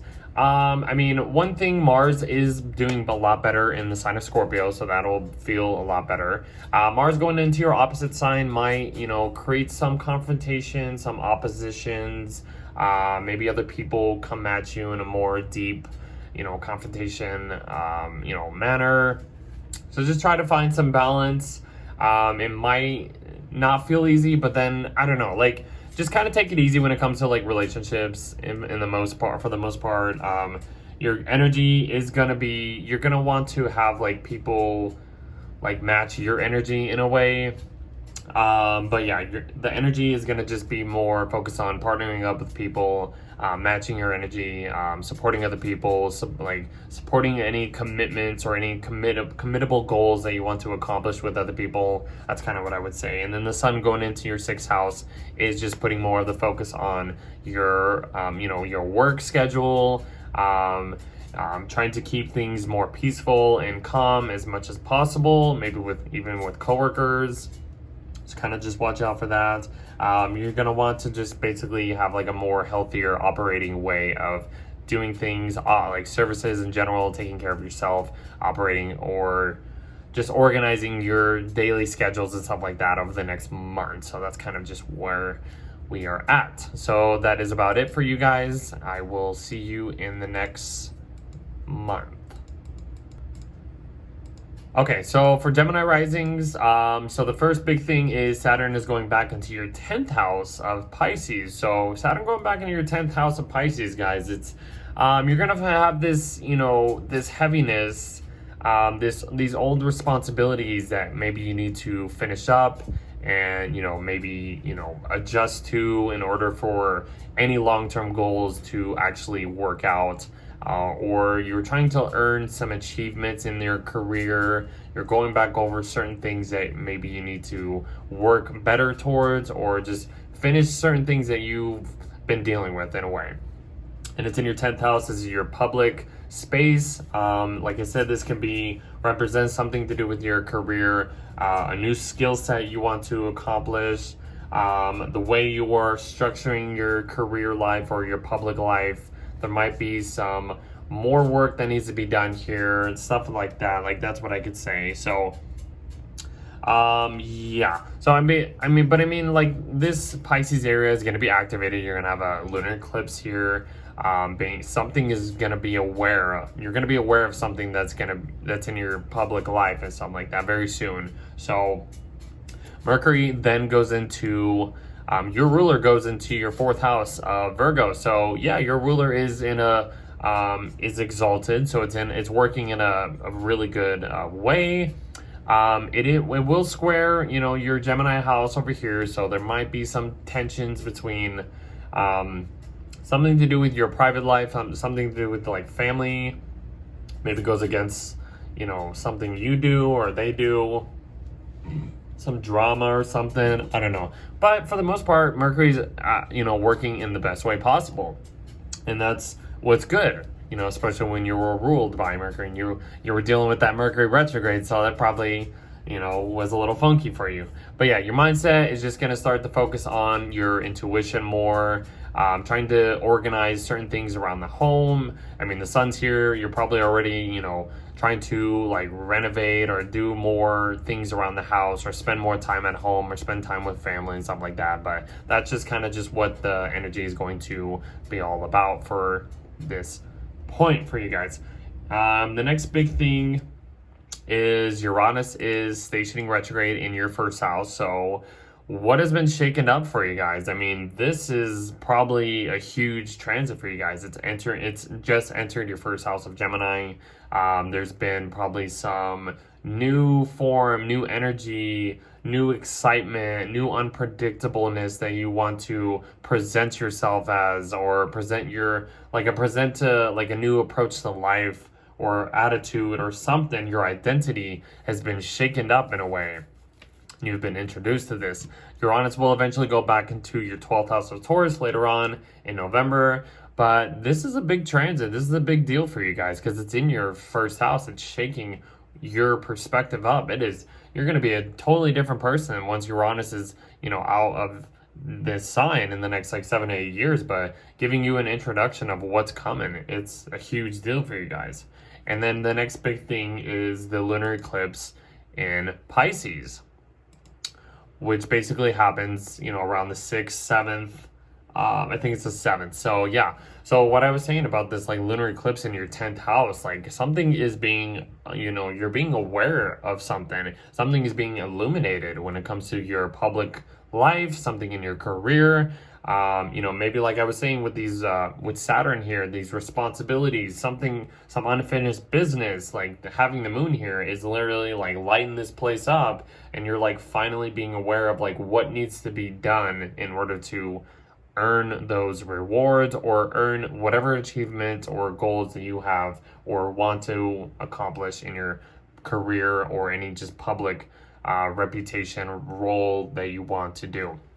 Huge deal. It's giving you some type of glimpse of where you are heading into when it comes to your career. You have the North Node here as well. So this is a huge deal for you guys. So your career is probably changing.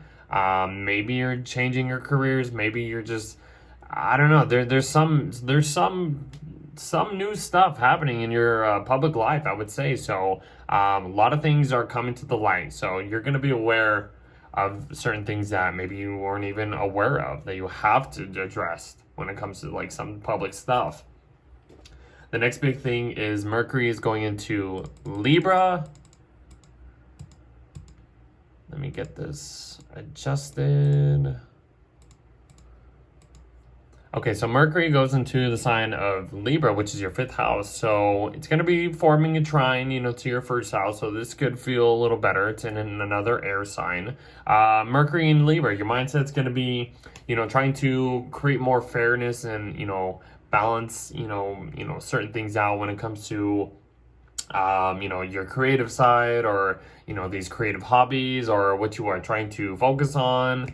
You're going to be like mainly focused on like your passions, what's inspiring, what's entertaining, being more playful. If you have children, like, kind of just, play games with them just to like, form some entertainment to them and for you or something like that.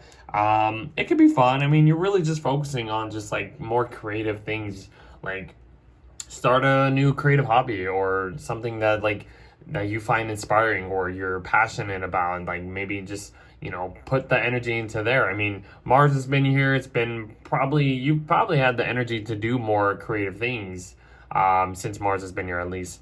Even if it's kind of felt somewhat passive, but you've been kind of had the energy to do it. I don't know. So the next big thing is, what is it? I think it's Venus going into Virgo. So Venus goes into Virgo in your 4th house, and Venus is in the sign of her fall, but that doesn't mean it's all bad though. I mean, it's just kind of just changing up, like it's just an uncomfortability. It's a debilitated type of sign, but Venus and Virgo in your 4th house. I mean, one thing you might want to get more, detail oriented on how you want to renovate your home space, your private life. Maybe decorate certain things in a way, maybe more earthy themes can, provide the Venusian qualities that you want to surround yourself with in your home life or something like that. So maybe a little drama, maybe, I don't know. It is square in your, 1st house though, but for the most part, maybe you're just secluding yourself, spending time more at home, maybe providing more acts of services or little, giving gestures or little gifts to family members in order to provide or express more love that you have for these people. You have a new moon in the solar eclipse in Virgo happening in your 4th house. So this is just another new moon as well. You had one in August. And now this is the second one. This is the last kind of just release, the last urgency to kind of just set these Virgo intentions. It is a solar eclipse, so this is some big new shift happening. It will have repercussions over the next 6 months, but something to do with your home life, is being shifted in a way.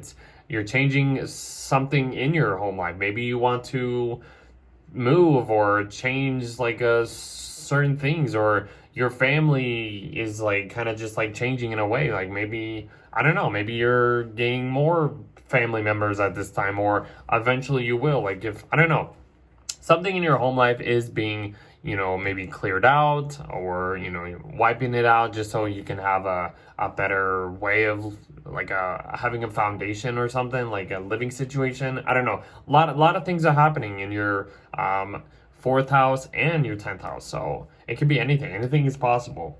And it will, you'll see it unfold over the next 6 months. So let's see. And then that's when Mars goes into, the next big thing is Mars going into Scorpio, and the Sun is going into the sign of Libra in your 5th house. So Mars going into your 6th house, you might just have a little bit more, well, you're going to have more energy no matter what. You're going to have more energy to, you know, take care of like certain things like work situations, you know, adjust to, you know, better ways of operating of, you know, during work, or just providing services in general to other people. Mars does like to be in the 6th house in general. So this is like a double layer of energy of how you can provide your short-term goals, or just your energy in general. So it could be exciting. Maybe some confrontations with coworkers is possible in the workspace, but I think you'll be able to adjust to better routines of how you want to get, you know, your work done, or, you know, your duties done in a way, or something like that.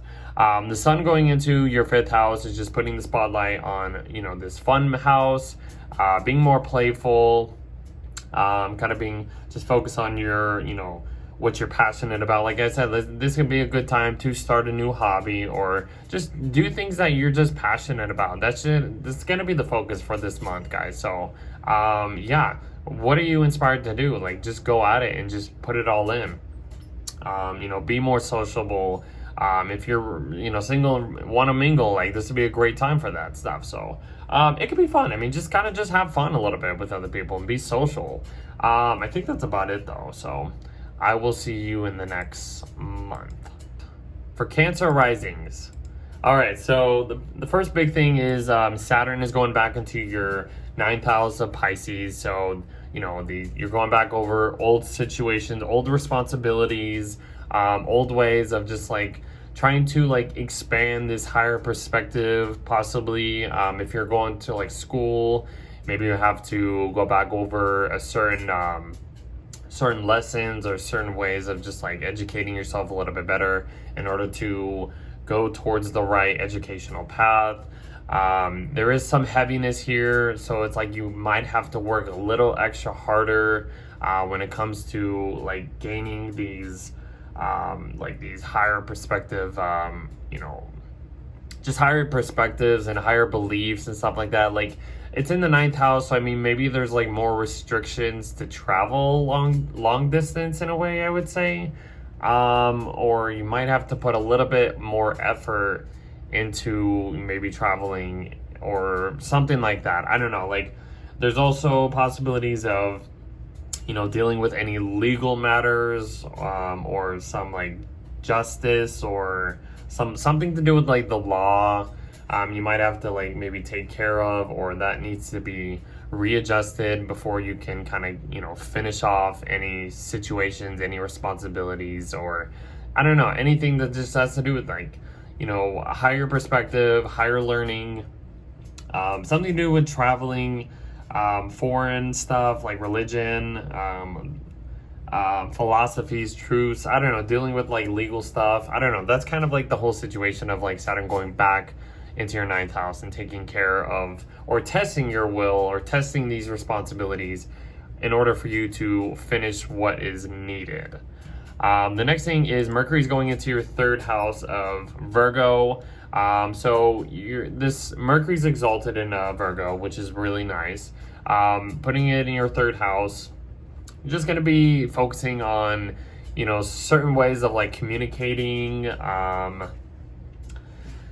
maybe just like you know, some type of traveling, like short term, like around your neighborhood. You might be, you know, focusing on that, or trying to get things organized. Like if, let's just say you're trying to, you know, fix up your car or some type of transportation that you have, and you'll be able to pinpoint like these little accuracy you know, issues that can you know, fix, you know, certain ways of like traveling or something like that. Like that's just a possibility. But you know, just, you know, short-term trips, education, like basic education. Maybe you're learning a new, you know, communication skill, something to do with like social media. You might be more social on social media, or just online, or just with social with people in your environment, with neighbors, siblings, you know, close friends, spending time with that, communicating, and, you know, doing all that fun stuff, just interacting with people in general.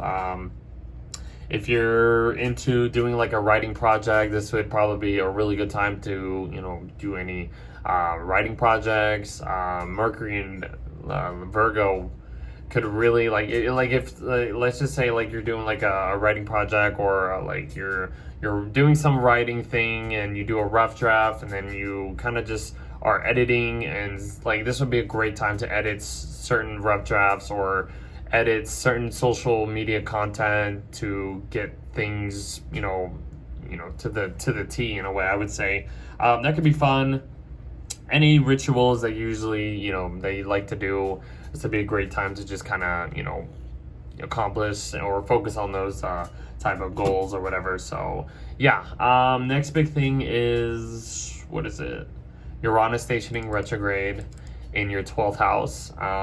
So Uranus has been entered your 12th house of Gemini not too long ago. It's been kind of maybe creating a little bit of a new form of excitement, a new situation when it comes to like spiritual mechanisms that really like that you are like finding very liberating in a way. Maybe something to do with like your mental health. You found some like unpredictable things that kind of like help release these old patterns, these old routines that you like, maybe you're like self-sabotaging yourself and that you used to, and then Uranus comes in and it's like kind of breaks you outside of that routine or pattern, and you feel a little free. You're like, oh, I don't really have to do this anymore to myself to you know, screw up my mental side or whatever. I don't know, something to do with that. But yeah, I mean, like something to do with like I mean, it's ending kind of like a very long-term cycle in a way for you, but just like seclusion, maybe some mental sickness. You've been kind of breaking out of some type of like, Uranus will be here eventually back, but I mean, like something to do with like spiritual stuff, mental sicknesses, illnesses.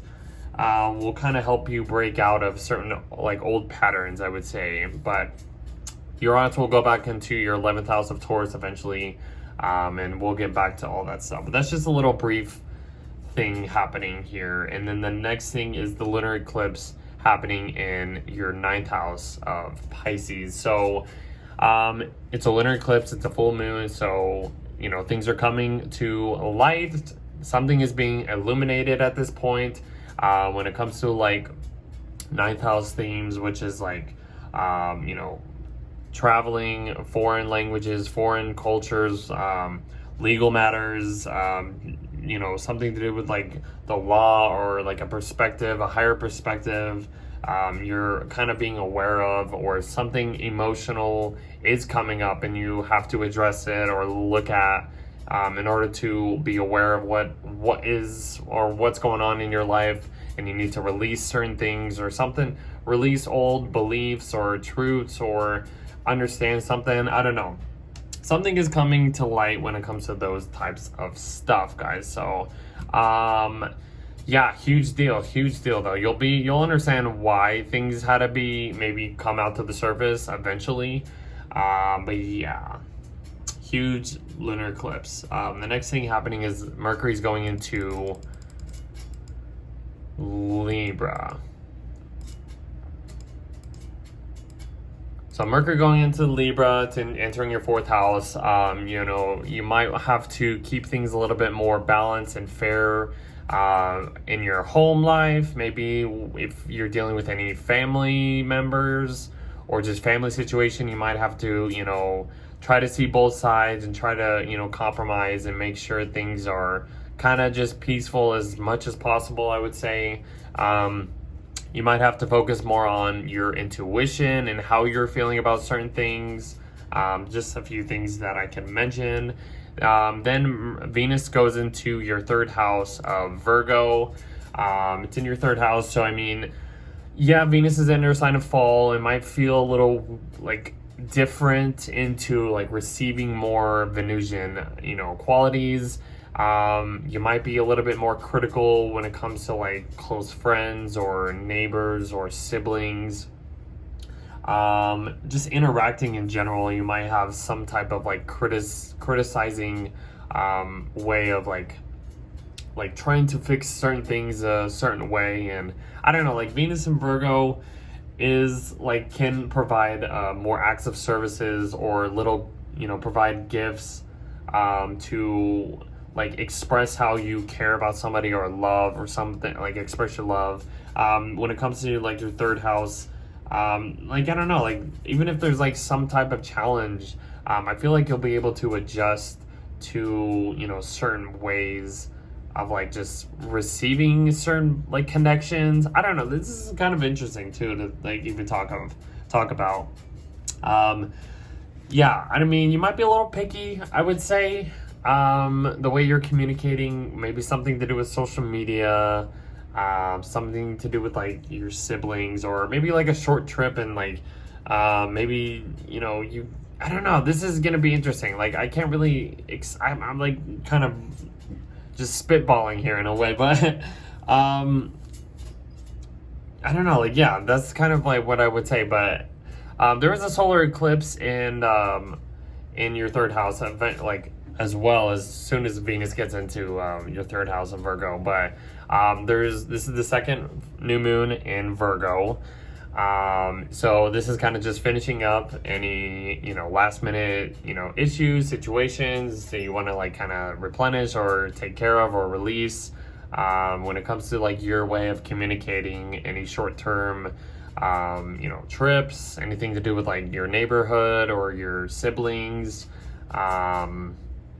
Yeah, interactions in general, something to do with like maybe relatives, might be shifted in a way that could have repercussions over the next 6 months. Maybe you want to start a writing project and you really put it all in, and I don't know, something to do with like writing, being social, just communicating online, or something to do with social media. You start a new ritual, possibly. I don't know. There's some big changes happening in your like third house, like your local environment, as well as like this ninth house too. So it's an interesting month, guys. Like I don't know, there's a lot of things being adjusted and new forms of like ways of like expressing, you know, I mean, for you, like communication and stuff like that. So I don't know. Okay, what's the next thing? I don't know. A lot of interesting things happening this month, guys. I hope that makes sense. I hope that helped. Mars is going into your fifth house, and then the sun goes into your fourth house. So, I mean, this Mars is going into your fifth house of Scorpio. So Mars is gaining more energy, gaining more dignity at this point. And it's going into your fifth house, so maybe you have a little bit more energy when it comes to some new hobby that really inspires you to really get going and get, you know, things, you know, you're action oriented about a certain passion or a hobby or something like that. Yeah, I mean, that could be fun. It could be really exciting too, because I mean, you'll have the energy to do it too. So, let's see, what else would I say? Your drive, this could be a very fertile time. I mean, it is Mars and Scorpio, so maybe you get a little fertile and get a little freaky with some people. I don't know. It could be very playful. You know, you just, you know, have a little bit extra fun or something. I don't know, because like it'll be fun. I mean, Mars is entering a sign of its dignity. Like, it's in its home sign, so it has more energy to do things that it wants to do. Go at it. Yeah, if you want a hobby or you want to have some more entertainment or just fun stuff, like go at it and stuff like that. That's what I would say. I don't know, it could be fun. The sun going into your 4th house, putting the spotlight on you know, your home life, maybe focusing on more, you know, your family and stuff like that, like spending more time with your family, maybe renovating your home life, you know, in a new way, trying to keep things a little bit more peaceful for the most part. Maybe there's drama and you want to try to keep, you know, you want to provide, you know, a little bit more fairness when it comes to maybe you or some family members or whoever's in your home living situation. I don't know. It could be anything and stuff like that, but maybe just spending time at home, for the most part, could be the best thing during this month. So I believe that is it. For Leo risings, so the first thing happening is Saturn is going back into your 8th house of Pisces. So there's these old responsibilities that need to be adjusted or worked towards a little bit more, when it comes to like shared resources, paying off debt, in like intimacy, deepening these connections, deepening these soul contracts, or just these like these contracts to do with like refinancing, like money things. Like, just if you're like trying to buy a house and you know you need to go back over certain loans that you maybe own, or maybe you need to work towards a little bit more in order for you to pay some new contract,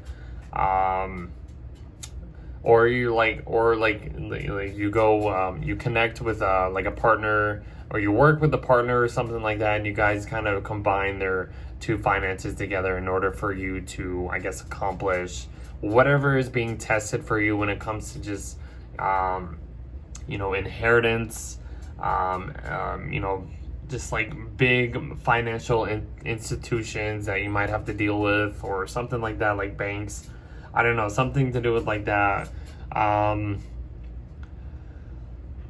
Like, let's see. Yeah, but I mean, there's just some like, you know, past situations, unfinished business to do with, like, you know, maybe paying off certain loans or debts, like certain stuff that you owe or something, like you owe back that you need to really like adjust to, or you're going back over certain things in order for you to clear out some debt. I don't know. There's some money situations that you might have to, you know, take care of before you're able to finish off whatever is going on for you, I would say. The next big thing is Mercury's going into your 2nd house of Virgo. So, you know, you're focusing on your own, like, let's just say, you know, the whole Saturn situation going back into your 8th house of dealing with like this big other money situation, like other people's money and situation. You were feeling responsible for that you need to work towards. Having Mercury come into your 2nd house can provide a more clear way of like understanding what I need to do, or what you need to do in order to, you know, pay off these big loans, or to, you know, to pay off these responsibilities that you need, that you are responsible for. Like, that's kind of what I would say. And there's this Pisces Virgo axis for you is going to be activated this month with these eclipses. So these money situations are either like you're being aware of something, or something is kind of completing and you need to let go of certain things. So having Mercury go into your 2nd house of Virgo, you're going to be, you know, really focused on these little detail things of what I need to do in order for, you know, these things to, you know, pay off in the end. That's kind of what I would describe that. Then Uranus stations retrograde in your 11th house, and it's kind of in a money house, you could say. This is just like, you know, your public, like your career money house in a way. Maybe there's been some new curiosities, new ways of like, you know, breaking out of certain ways when you're maybe working with a group of people, or, you know, you're trying to break out of these old, you know, systematic ways of like providing, you know, community service, or I don't know, like maybe dealing with friends can help you break out of certain roles in order to, you know, receive like the best type of wealth in a way. I don't know. This is interesting, but this is just a little preview. Uranus will eventually go back in the sign of Taurus, your 10th house, later on, to like kind of finish off whatever is going on there. But that's just what's been kind of introduced to you. So like maybe these new unpredictable opportunities have been kind of like, you know, interesting to look at, and you're like, ooh, but then you have to like, okay, how do I get here? You know, if I'm backtracking, how am I supposed to get here eventually in the end? So I don't know. There's some interesting things happening when it comes to like the house of friends, group matters, social resources, and like networking and all that stuff. So that's kind of something going on there. And then the next thing is the lunar eclipse in Pisces, which basically is like giving you the chance to be aware of something to do with like 8th house themes, which is like other people's money, like debts, loans, inheritance, what you need to be aware of or address in order to understand like, okay, now I can release, you know, old ways of, you know, borrowing money or sharing resources with people, or sharing finances, or connecting in my resources and finances with another partner, or like, I don't know, there's something is being coming to the light, and you're like, oh, okay, that's what I need to know before I can complete this cycle. Basically, that's what I would say. So yeah, big money things happening for you guys. And then Mercury eventually gets into Libra, and then so Mercury goes into your 3rd house. Your mindset gets a little bit more social, especially when around your local environments. Maybe you want to be more, you know, interactive with maybe siblings, neighbors, people in your local area, you know, close friends and stuff like that.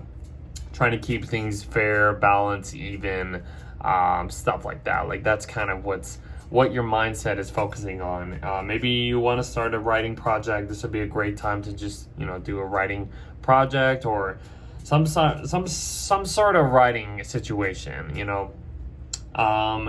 And then Venus goes into your 2nd house of Virgo. So I mean, yes, Venus is in her sign of fall, in the sign of Virgo, but Venus going into the 2nd house, I feel like you might be a little bit critical on how you receive, you know, any resources or values in general. Let's see.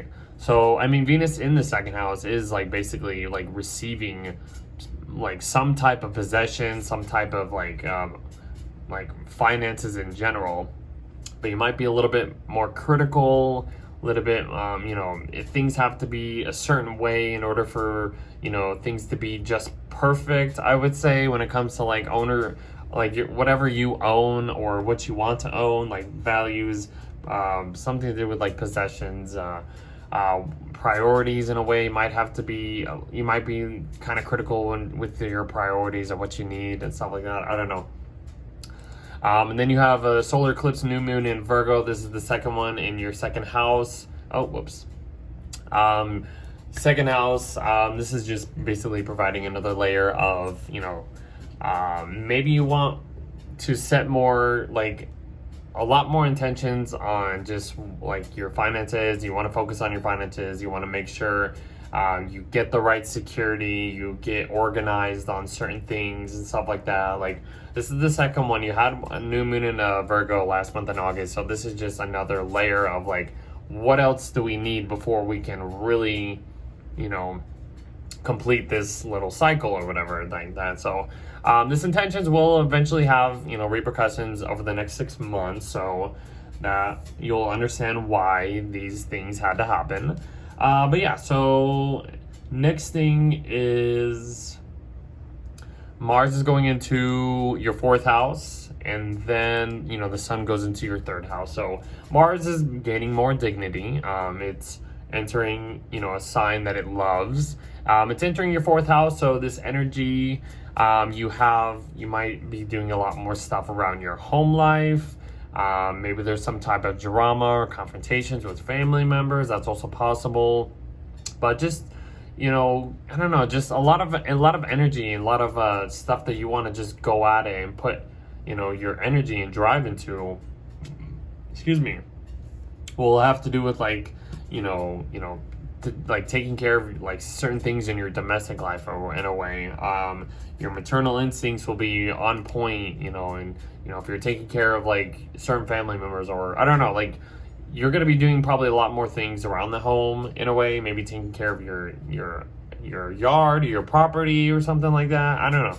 It gives you more energy to do all that kind of stuff. So yeah, and then the sun goes into your third house of Libra, just putting more of a focus on interacting with people in your neighborhood, maybe siblings, neighbors, short trips, might be, your commune might be a little bit more active at this point, something like that. Just interacting with people. If you want to do some writing projects, it'd be a good time. Mercury's there too, so I mean, that would be fun. Yeah.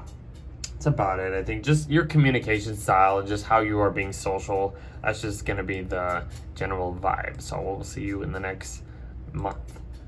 All right. So for Virgo risings, the first thing happening is Saturn is going back into your 7th house of Pisces. So yes, Virgo rising, Saturn is coming back into your 7th house. It has been it's been a lot since Saturn's been here in your 7th house since 2023. So there's some old responsibilities that you need to maybe take care of before this cycle is fully completed. Maybe let go of certain relationships that like this is just testing your relationships. I've been saying this for Virgo risings for the last couple of years too. Like, are these relationships going to last the time of test, or stand the are these relationships going to last, and are they going to be good for you, or are they not going to be good for you? There's certain boundaries that you might have to place on other people, just so it doesn't, they don't feel like you're getting, played or used or something like that. But I don't know, like Saturn in Pisces in your 7th house is really it's just testing. This is the last minute test. If there's any contracts or, situations that you've had to work harder towards when it comes to like business contracts, it's in your 7th house. This will be the last push. This is just, asking you, are you going to endure this last test when it comes to any business contracts, any like personal relationships? Is it going to be lasting? Is it going to last for, a certain amount of months, certain amount of years, or is it just going to a certain amount of days and then you don't need them anymore? Like, this is just the last minute like questions that you will probably be, maybe hinted at, or, hey, so what do you want to do? Like, what are these people good for you? Are these people not good for you? So that's kind of just like the test for you.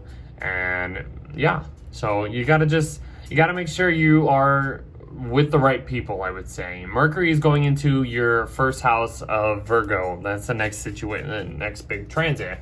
And your ruler is entering your 1st house, and it's exalted. Mercury is exalted in Virgo. So what I would say here is like you're kind of being aware of like, a new, attitude, let's just say.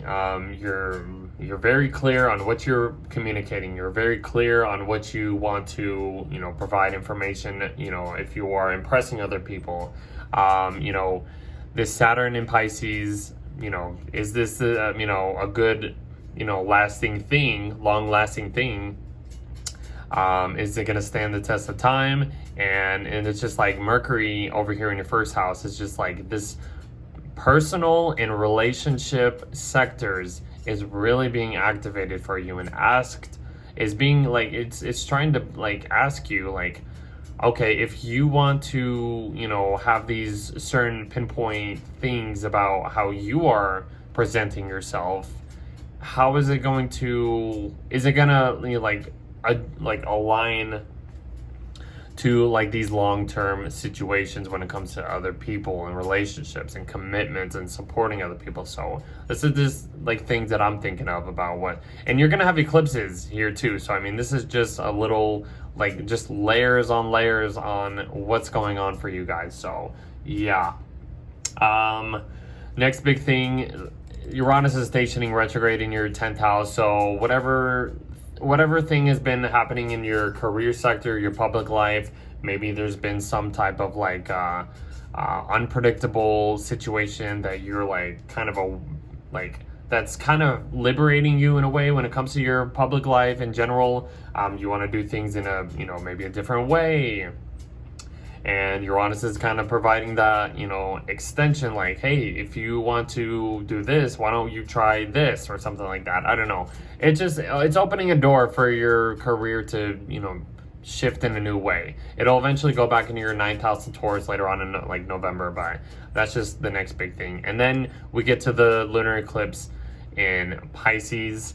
So the lunar eclipse, this is a full moon. This is showing you and illuminating something, you know, that you need to be aware of. And like I'm talking about, it's in your relationship sector house. So like maybe you're in a bad situation with a relationship and with somebody, and this lunar eclipse just comes around, and then it just like you eventually become aware of something that you probably have been ignoring, or let's just say, and then it comes around and it's just like boom, something is coming to the surface that you weren't really fully aware of, and it comes out uncomfortably, or it comes out in a more just way of like, just you're like, wow, like I didn't see it like that before, you know what I mean? And it's kind of like that, I would say that. But I mean, this is just trying to find, for the most part, it's trying to find some balance between who you are and other people. And are these people aligning, or are these people, you know, going to, you know, work with you or work with me or whatever like that, work with the situations that are, you know, that you're dealing with and stuff like that. So these are the questions you want to be like ask. Something's being aware of, you know, even if it's some emotional hidden like emotions that just come to the surface that you're just like, wow, I didn't even see it like that, and now I'm being aware of it. So it's like you're like, okay, I get you now, I got you. So just try to find some balance. Make sure you're not with the wrong people, I would say. It can be something, you know, I don't know. It could be something else. The next big thing is Mercury's going into your 2nd house of Libra. So Mercury's going into your 2nd house of Libra. You're focusing on, you know, your possessions, what you want to value, maybe some financial stuff. And you're trying to find some, you know, some fairness, some, you know, some equal, you know, situations that can help you, or, you know, gain the security that you want to provide, or want to earn, want to own. Something to do with just like your finances, possessions, values, your income. You're thinking about just maybe your savings. How can I increase this? How can I, you know, make this the best situation in order for me to receive like the right security and stuff like that. So that's just going to be the whole situation here. The next big thing is Venus is going into your 1st house. So you are going to be basically have this Venusian beautifying kind of look to you that just kind of just like, you just one day, you're just like, boom, like Venus goes into your 1st house and you just have this like beautifying type of way. You're like, you want to change up your look, or you get a little bit focused on like these little details of yourself, and maybe you're a little critical on that, or maybe you analyze it a little bit more deeper than it's probably necessary, but I would say you get this, you know, beautifying type of impression in a way, no matter if it's the way that you look, the way that you are acting or something. Yeah, so I mean, Venus is in a sign of its fall, but I mean, it doesn't mean it's a bad thing. But just a little extra tinkers on certain things about yourself and how you want to like be presented, or how you want to present yourself, or something like that. So Let's see, what's the next thing is basically the new moon solar eclipse in Virgo. So this is the second new moon eclipse, or new moon in Virgo, you could say, in your first house. So, I mean, yeah, whatever happened, maybe the intentions you had when you had the first new moon in Virgo in August, whatever intentions you planted then, this is just coming back around for the second time, to make sure, like, is this what you want to, like, intend on who you are, present yourself in a way. It will eventually, you'll see a difference, you know, throughout, you know, the months coming. Like, it's just putting an extra layer on how you can change your impressions and change your way of just your approach to life, your identity, your appearance, and stuff like that. So if you want to change anything, you want to let go of certain things, like, this is the time to do it. So that's kind of what I would say for that. The next big thing is Mars is going into your third house, and then the sun enters your second house. So Mars is gaining more dignity going into Scorpio. That's a plus. You're going to have a little bit more energy when it comes to maybe, you know, short trips. You want to take more trips around your neighborhood. You want to do a little bit, you just want to be more active around your neighborhood. Like, your commune gets a little bit more active, or I don't know, you do a lot more, like, things that, like, when it comes to, like, short-term trips. Maybe there's some educational, like, programs that kind of that boosts your confidence up, boosts your energy up, that you want to accomplish. I don't know. It could be anything. Something to do with, like, social media, interacting with people, like, all that kind of stuff. Finding, you know, certain mental connections that you have that really energizes you a little bit more. I don't know. It could be anything. And then the sun enters your second house of Libra. So this focus on, you know, security, possessions, finances, your finances and stuff like that. You know, it just focuses on all that stuff. You know, maybe you want to, you know, spend a little bit more extra hours just to earn that extra, you know, savings and increase your savings and stuff like that at work or whatever. I don't know. It could be anything. You want to, you know, spend more money on, you know, more beautifying things. I mean, you have Libra representing your second house. So these are, like, you know, beautiful items, beautiful values, or just, like, loose, shiny things that, you know, you like, or something like that. Like, I don't know, this could be like flowers or something. Like, you buy more flowers. Like, I don't know, it's just something, like, if you have, like Taurus or like Libra as your second house, I think you can, like, I would say just more beautiful, you want more beautiful things or something like that. I don't know, this is kind of, I'm spitballing here. So that's kind of it. Hopefully it's a good month for you guys. I know it's going to be something else, but you'll get through it. We'll see you in the next month. Okay, so for Libra risings, so the first big thing is Saturn is going into your sixth house, going back into your sixth house of Pisces. So these old responsibilities, these old structures that you've been maybe started over the last few months, when it comes to your work schedule, or your acts of service, or taking care of your health or something like that, is being, you know, it's coming back into that situation.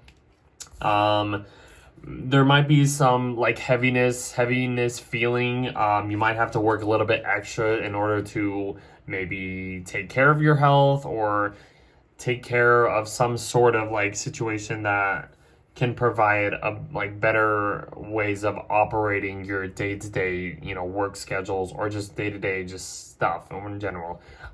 Maybe if you want to work out, you might have to put a little bit of extra effort into making sure your body is getting what it needs, staying more active, or I don't know, some heavy responsibilities is coming back to you when it comes to this, you know, work, physical, you know, health situation, or trying to get your wellness back in order and stuff like that. And I don't know, maybe it's been kind of hard over the last couple of years, but this is just the final push to do all that stuff. So the next big thing is Mercury's going into your 12th house of Virgo. Mercury's entering its exalted sign. It's going to be working pretty good for the most part. It's in your 12th house, so I mean, it's like, I would just say you're maybe focusing on, you know, how to heal your mental side, your mental health, Maybe you focus on more spiritual mechanisms in order to, you know, heal anything to do with like your subconscious, or not really subconscious, but just like your mental, like inner world in a way. So maybe your dreams provide some type of like awareness of like what you might need or something like that. I don't know. That's just kind of just what's going on at that point.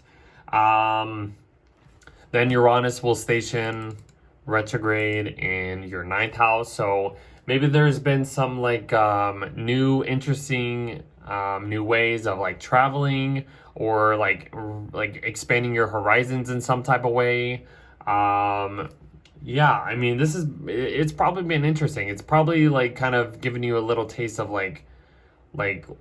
feeling liberated when you're learning some new higher educational, you know, topic, or some foreign culture, like some foreign stuff or whatever. And it's like, it's really interesting, and it might liberate you eventually. But I don't know, like, this is interesting.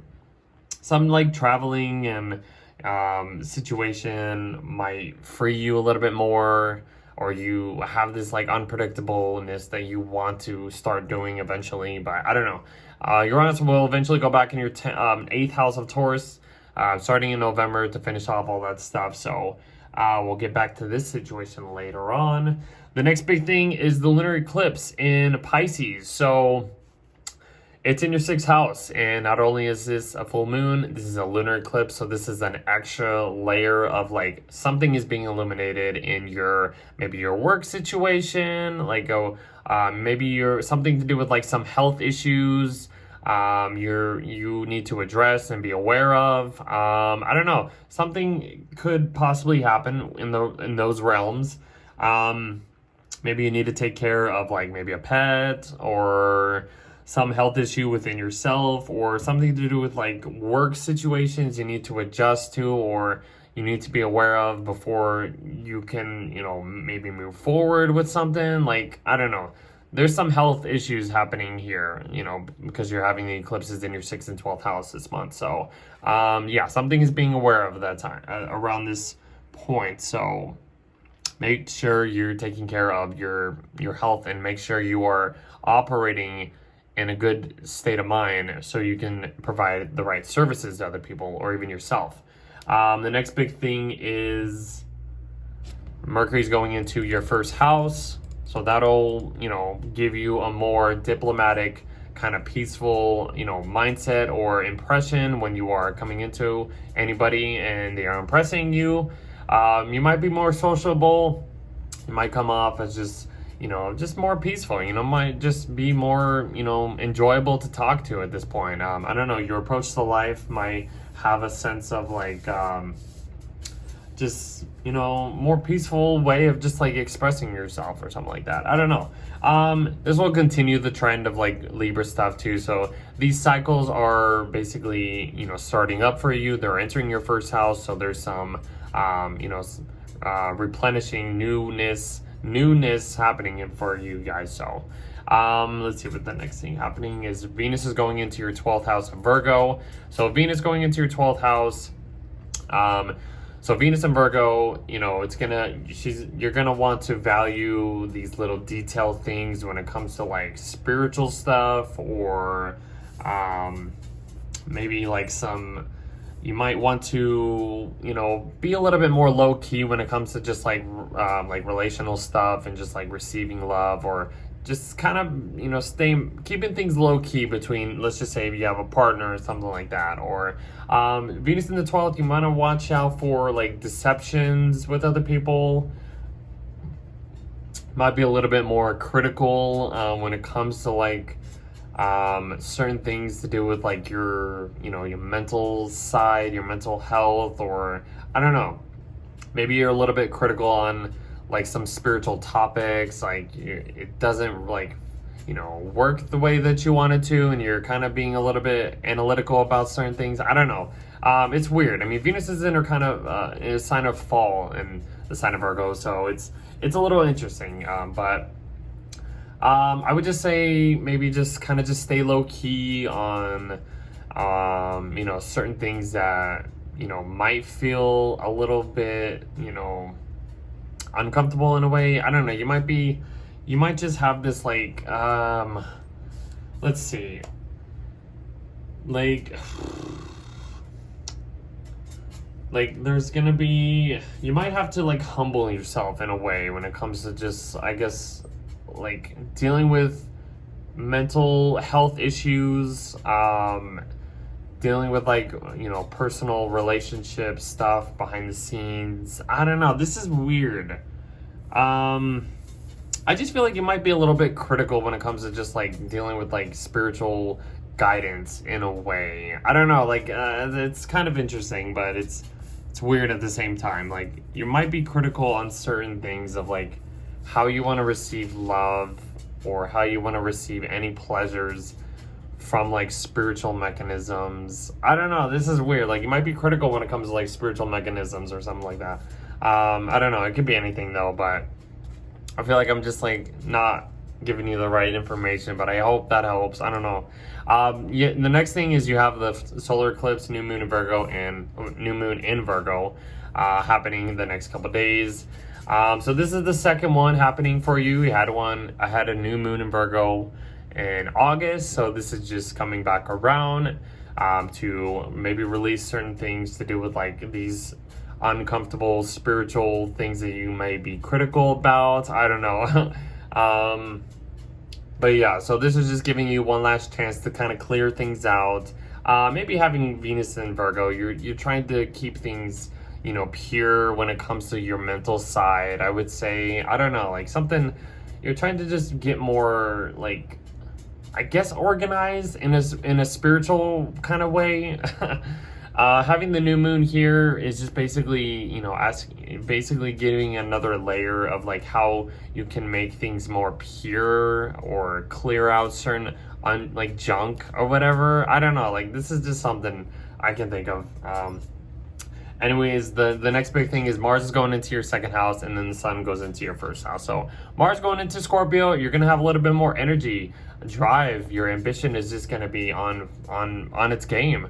It's in your second house, so you're gonna want to maybe have more energy into wanting more possessions or wanting to, you know, receive more possessions. Like it's, or I don't know, maybe you have more energy to, you know, spend more hours and to increase your savings in a way, or do other things in order for you to like, you know, get the most out of like this transit, or get the most out of like whatever you are valuing, whatever desires that you like are like initiating or you want to like go after. I don't know, like something to do with like possessions, your finances, investments in general. You might just have the energy to just want to invest more, I would say. I don't know, something like that. That could be interesting though.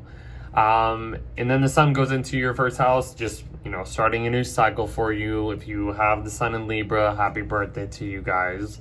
But just the Sun going into your first house is just giving you a more, you know, diplomatic, peaceful, fair type of like impression when you come into contact with anybody and stuff like that. So that's basically it. That's just kind of just, you're putting the spotlight on who you are. Yeah, the Sun's in its sign of fall, but it's just presenting a more social, easy, you know, kind-hearted, you know, type of personality or something like that. So that's kind of how we end the month. I hope that was good.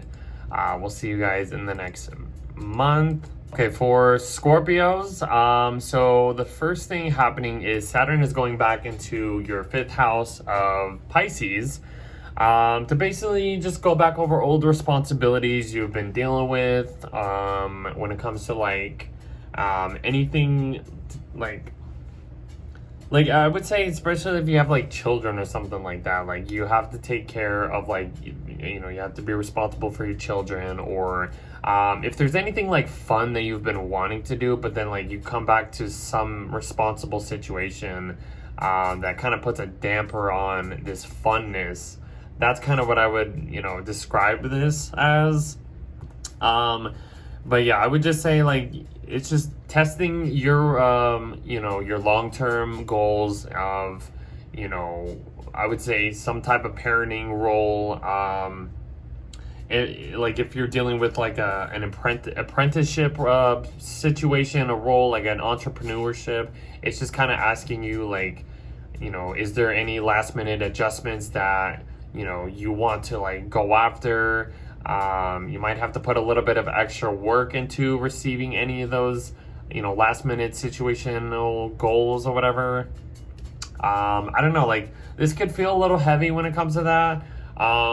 But you might have to, you'll understand why, you know, these long-term responsibilities, you know, you come back to them and you're like, oh, okay, I need to, you know, finish up this stuff that I thought I was done with, but now I'm not done with. So I don't know, like it's Saturn's in the fun house, but it's like kind of putting limitations on how much fun you can have in a way. That's kind of what I would describe that as. Mercury going into your 11th house is just, you know, you're thinking of the, you know, you're putting your mindset towards like these long-term goals, these lifelong goals, I should say, opportunities in general. Maybe you're thinking of like, how can I connect with these groups of people in order for us to, you know, receive the most common goal possible. That's what I would kind of say about that. Let's see what else. Just, you know, spending time with friends would probably be a good time during this time. You might just want to just get more organized when it comes to working with the groups of people, you know, just so everybody gets, like I said, everybody gets what they're needed or something like that. Like these social goals and networks and stuff like that, these opportunities, community service, these aspirations that you want, that you're thinking of, that's like your audience. It's like you're trying to provide something for your audience in a way. And Mercury's exalted, so I mean any plans that you are trying to provide or whatever could like help you out in a way. I don't know, like you're getting these eclipses in the 11th and 5th house, so there's a lot of like performance and audience kind of qualities happening for you in a way. Like, I hope that makes sense. Let's just continue. So the next big thing is Uranus is stationing retrograde in your 8th house. Uranus going into the 8th house, you know, you've been maybe introduced to a new perspective of how you can liberate yourself when it comes to other people's money, or like shared resources and shared values, or not shared values, shared finances, can help you break out of certain ways of like maybe paying off some debt, or maybe connecting with other people, partnering up with people, or that can help you, I guess, inherit certain like innovative tools that can help like break you out of certain ways or something, like certain ruts or whatever. I don't know. Like Uranus is the unpredictable, you know, shock and awe, kind of just like, you know, let's try something new. Let's try this. Let's try that. So maybe you've been introduced to these new ways of like, how can I inherit these new things that can break me out of, I don't know, like a deepening situation. Like, I don't know, like you're maybe trying to pay off debt, but in the most like innovative ways, I would say. I don't know. That's something that I could talk about. Maybe just think of or something. Let's move on. So the next big thing is the lunar eclipse in Pisces.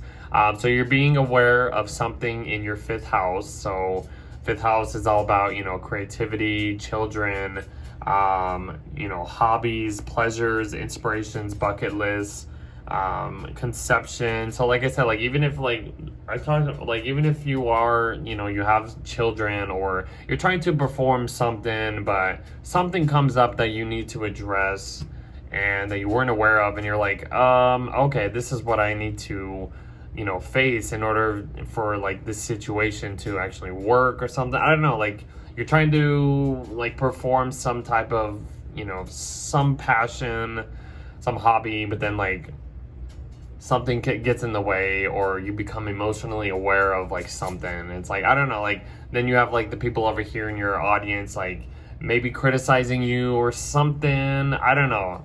It's interesting. Like there's some off. I don't know. There's something here that's giving you some awareness when it comes to like how you are being creative, how you are performing. and there's some responsibilities that are probably feeling a little heavy for you in a way. I don't know, like this is kind of interesting. It's the performer versus the audience for you, Scorpio rising. So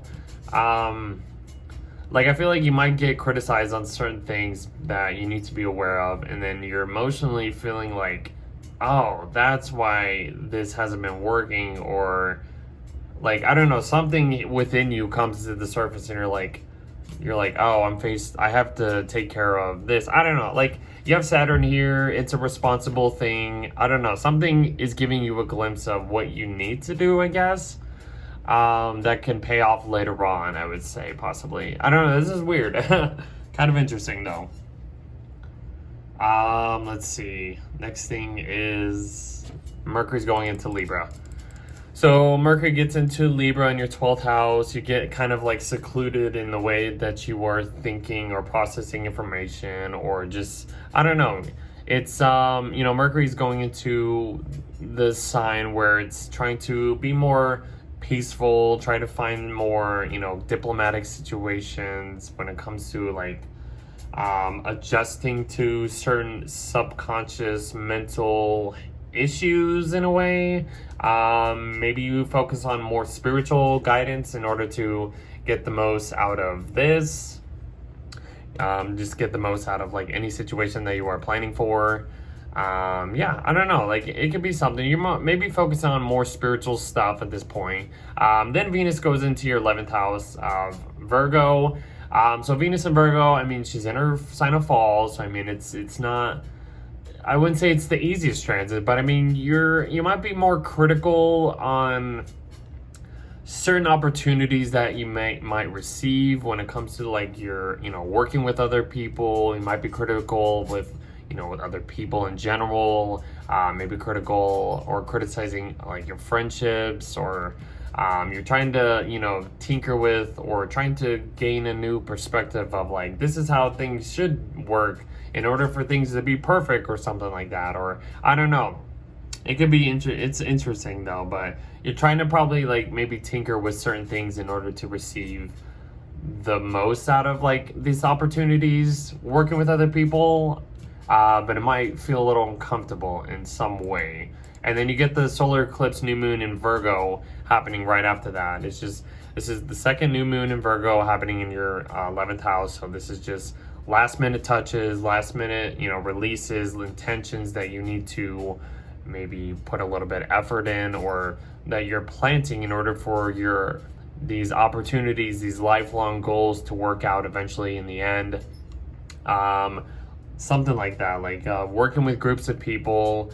You're trying to like maybe just organize these situations in order for, you know, these opportunities to work out, and for maybe you and other people to, you know, receive the right opportunities over time. So this 11th house is being, you know, shifted again in a way.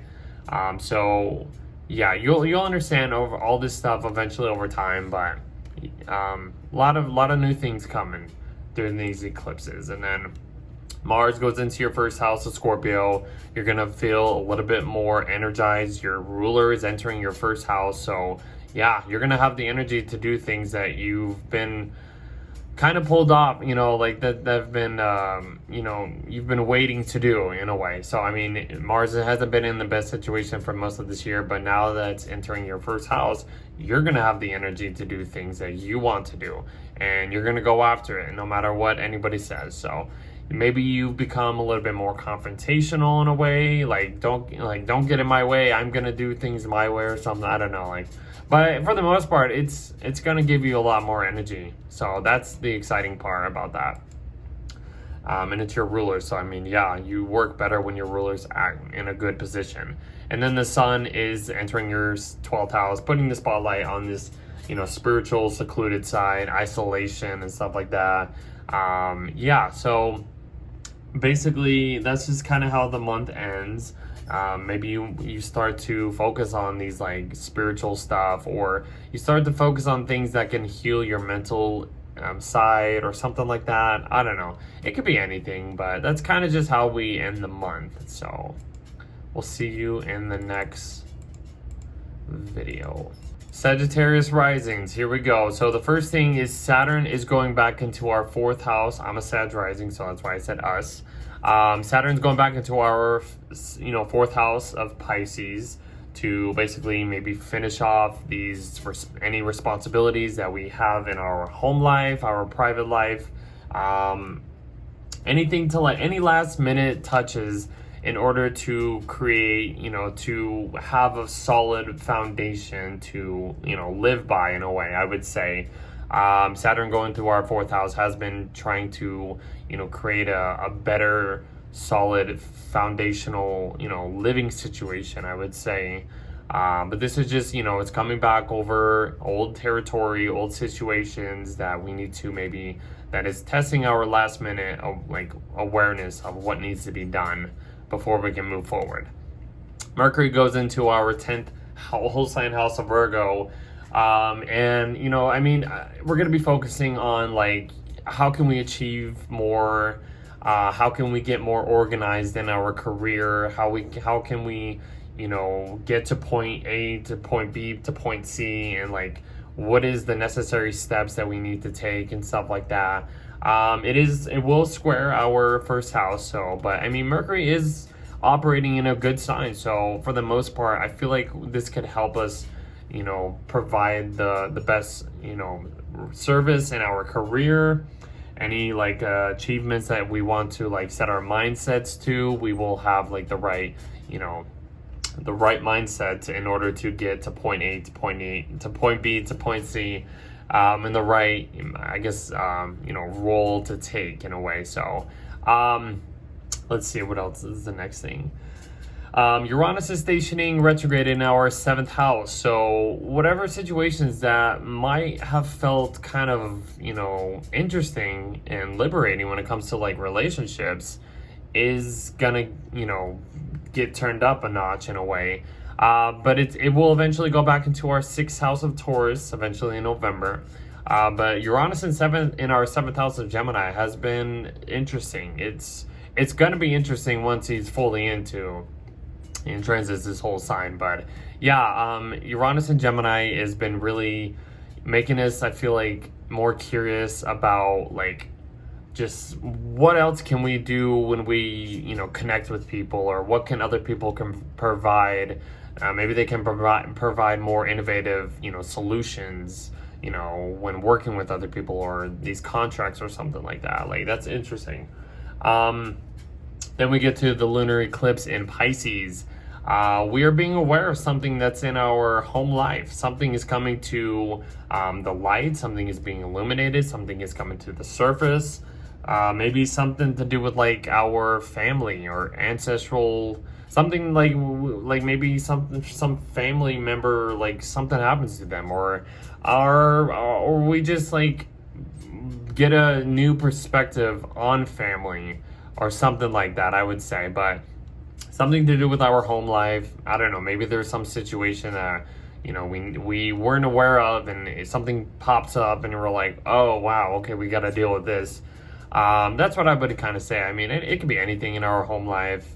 Our intuition might be a little bit more heightened, a little bit more than usual, I would say. But something to do with your home life, family, something to do with the home career life, your work home life is being activated at this point. So whatever is being, coming to the surface, it is giving us a little glimpse of what we are heading into when it comes to our 4th house foundational subterranean life. Let's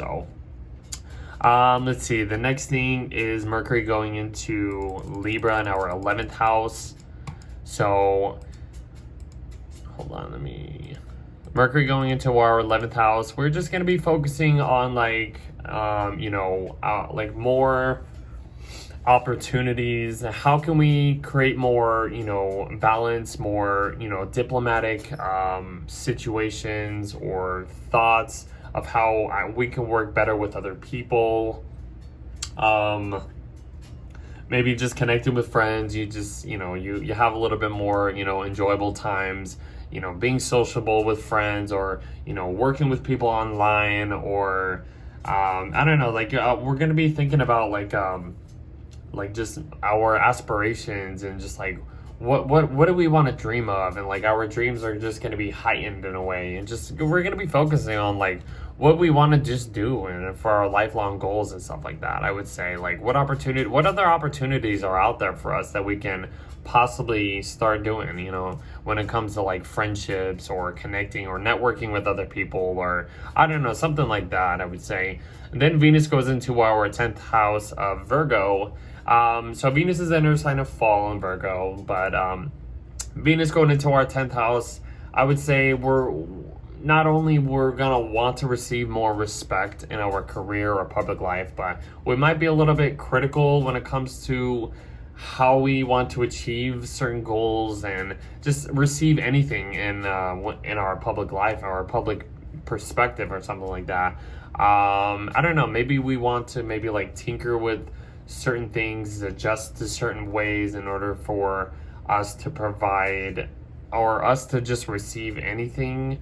Like it might feel a little interesting having Venus in our 10th house, but she's in our, I mean, I would say like we're gonna want to like have more like respect, but we might be critical of people in our work. I don't know, like Venus and Virgo is weird in general, but I wouldn't say it's weird, but yeah, we're just gonna have to just maybe look at things a certain way. We're gonna want to like maybe we're critical on ourselves, or we need to adjust to this way or this way in order, you know, for things to work out a little bit better for us in our career or something like that. I don't know, like you're just trying to adjust and tinker with certain ways, like certain skill sets that we might have to adjust to in order for things to at least somewhat feel perfect for us. I don't know. Or doing like acts of services in our career or public life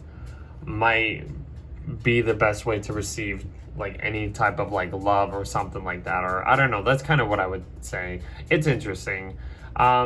It's something else. But we also have a new moon this is the solar eclipse in Virgo, the second new moon in Virgo that we have had. We had one in August, and this is the second one. This is just last minute touches, last minute like things to like kind of clear out. Maybe we need to set more pure intentions, especially in our career life and career public life and stuff like that. Like there's certain ways that we need to like adjust to and make sure things are in order for us to receive the best achievements or just anything, any like structure we need to want to accomplish or something like that. Like over time, we'll be able to understand like these things of what we released and what we are moving into or something like that. I don't know. Our work, our public and private life is being activated, and it's being shifted in the most drastic way. So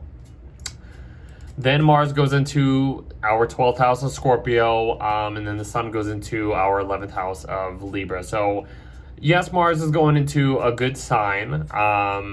It's entering our 12th house. So I mean, I would say we might have some type of like subconscious impulses that come out of nowhere in a way, or any spiritual like mechanisms will give us the energy to maybe want to accomplish certain goals or something like that. That's what I would probably say, or something like that. Like Mars is going to be activated and give us the energy to do more things, I would say. So I don't know, it could be interesting.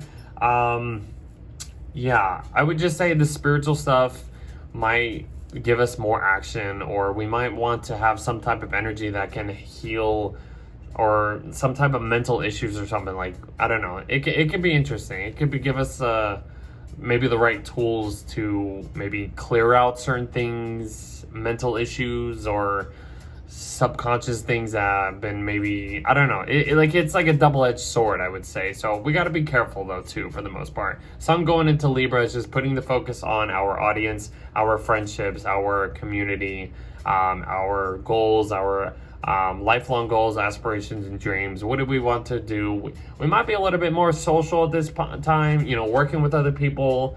We'll try to, we'll want to like keep the peace and make sure everything's, working. We're gonna want to like work with other people, and it might feel good, to network, to do group dynamic things and stuff like that. That's what I would say. That's kind of how we end the month. I don't know. It's an interesting month. Eclipse season is just bringing so many changes to us, though, guys. So we will see you in the next month. Okay, for Cap rising, so the first big thing is Saturn. Your ruler Saturn is going back into your third house to basically, you know, take care of old responsibilities or last minute touches that you need to adjust to in order for maybe, like, it's in your third house, so it's, you know, adjusting to a certain communication skill that you need to you know, work towards, or it's trying to it might put a damper on your mental side in a way that has you maybe working twice as hard, or in order to, you know, receive like the best clear communication. I wouldn't say clear, but just the best way of communicating in general, like the best communication skills in a way. So yeah, there might be feel like a heaviness or a damper on the way you are communicating or something like that. Also, like, it rules, you know, third house is siblings, short-term trips, basic education, social media content, and just social media in general, interacting with people, any writing projects that you want to, like, maybe accomplish. You might have to work a little bit extra and harder in order to receive the best situation before you can move forward and stuff like that. So last minute touches. Mercury enters your ninth house of Virgo on the next day, on the 2nd. And that's just kind of, you know, it's in an earth sign, so it's going to be working a little good with you. Mercury is exalted in the sign of Virgo. So, I mean, your mindset is going to be, you know, pretty good. You know, you're going to want to, like, have this expansive, exploratory type of, you know, ways of, like, communicating or thinking. Like, you want to expand your perspectives or expand your mind in some type of way. So that can be interesting and, you know, fun. If you're planning on any long-term, you know, traveling plans or whatever, you might want to maybe go out there and travel at this time. Probably a really good time to do that. Let's see, if you're dealing with any, like, legal matters or anything like that, this would be a great time to really, you know, take care of that and get down to, like, you know, get your ducks in a row and make sure everything's in order, to take care of some, like, law or legal matters, if you have to do that. But in the most part, if you want to learn, like, some higher educational role or position or topic, this would be a great time to, you know, do some schooling or whatever in a way. Yeah. And then, let's see, I think it's Uranus stationing retrograde? Yeah, Uranus is stationing retrograde. Wait, hold on. I screwed up.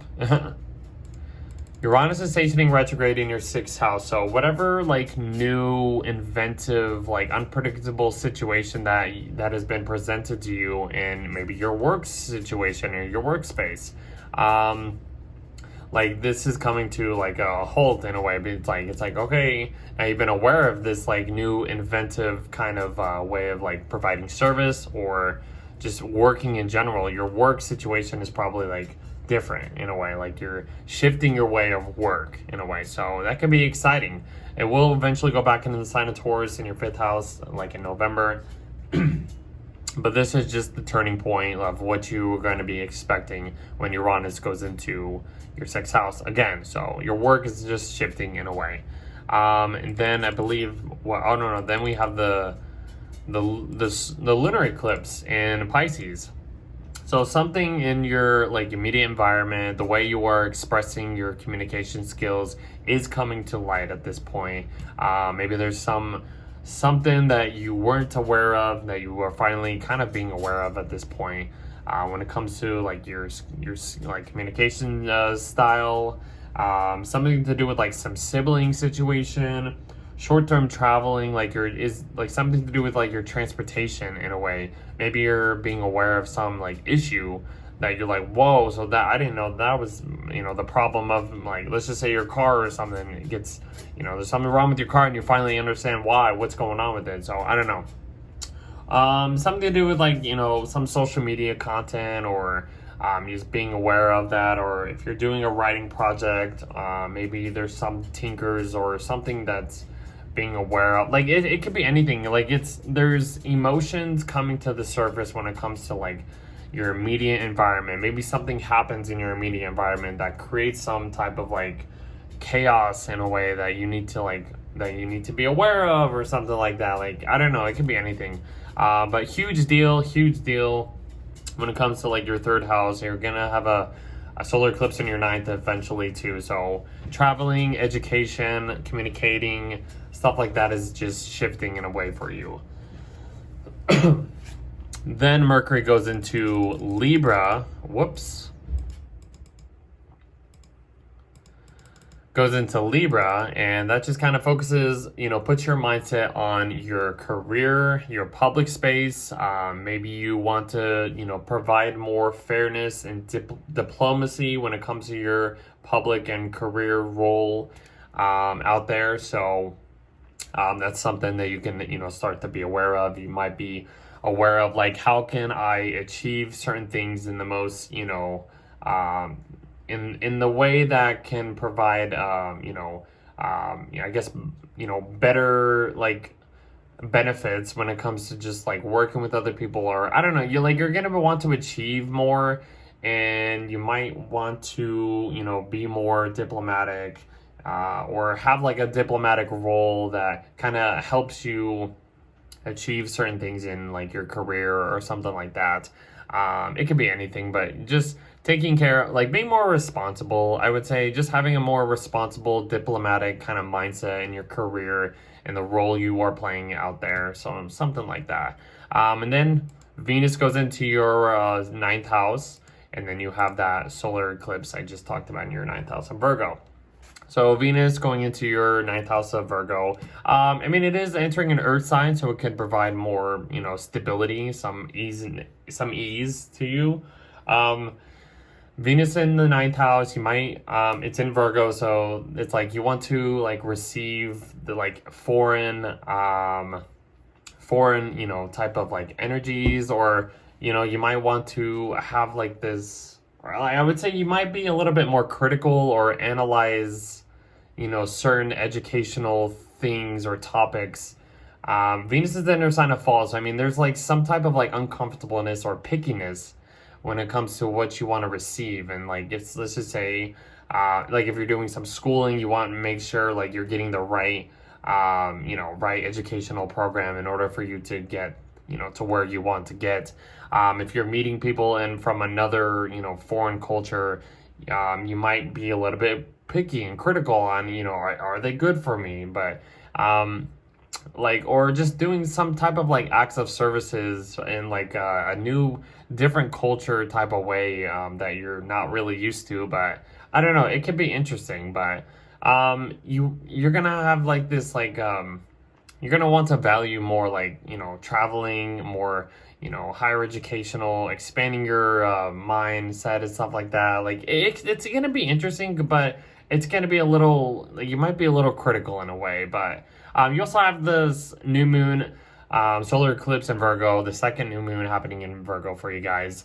And this is just putting an extra layer on, what else do we need to, to clear out certain things when it comes to your like higher perspective of like everything, and just like, like traveling in general and stuff like that. Like, I don't know, this is just kind of clearing out, this replenishing this area, this ninth house area for you guys. So if there's any like legal matters that you need to deal with, this is just setting more intentions, and it will eventually play out and unfold over the next 6 months.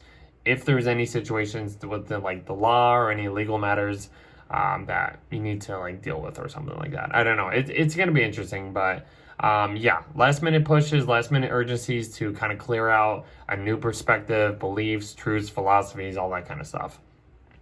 Then Mars goes into your 11th house of Scorpio, giving you a little bit more ambition and energy.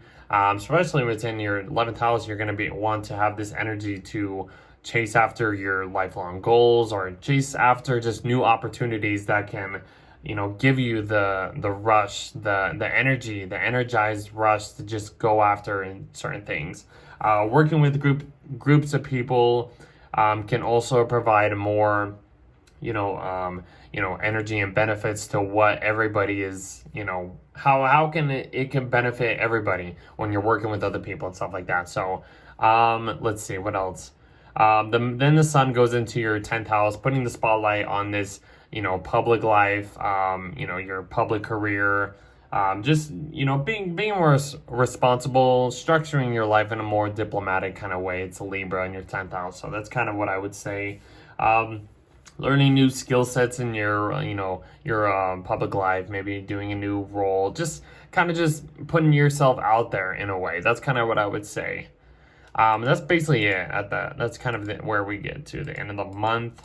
To Aquarius rising. So Aquarius, so the first big thing happening is Saturn is going into your second house of Pisces to, finish off any, unfinished business, maybe something to do with like your finances, your whatever ownership or whatever possessions or priorities that you've been maybe, that you need to do, that you're responsible for, is just, you're going back over certain things. So maybe you get this heaviness of like, oh, I need to take care of this and that because I'm, these are my priorities, this is what I need to, put more energy into long-term goals when it comes to my financial side and stuff like that. Like, it's just making you got to work maybe a little extra harder, last minute, test in a way, in order for you to like, complete this cycle or something like that. Like maybe work on your finances in a way. So that's kind of what I would say about that. And then Mercury goes into your 8th house of Virgo the next day.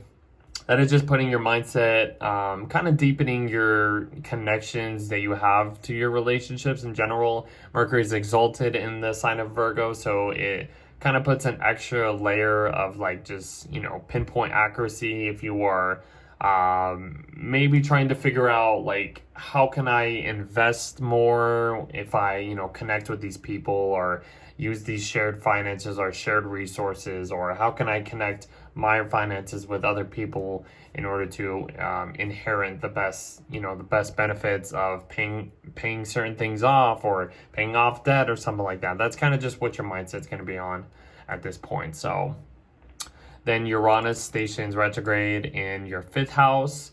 Uranus is going into your fifth house of Gemini. It's been introducing this new type of energy when it comes to, trying new ways of having fun, or trying new ways of being creative, or, what you're passionate about, or these inspirational bucket list things that you never thought were possible.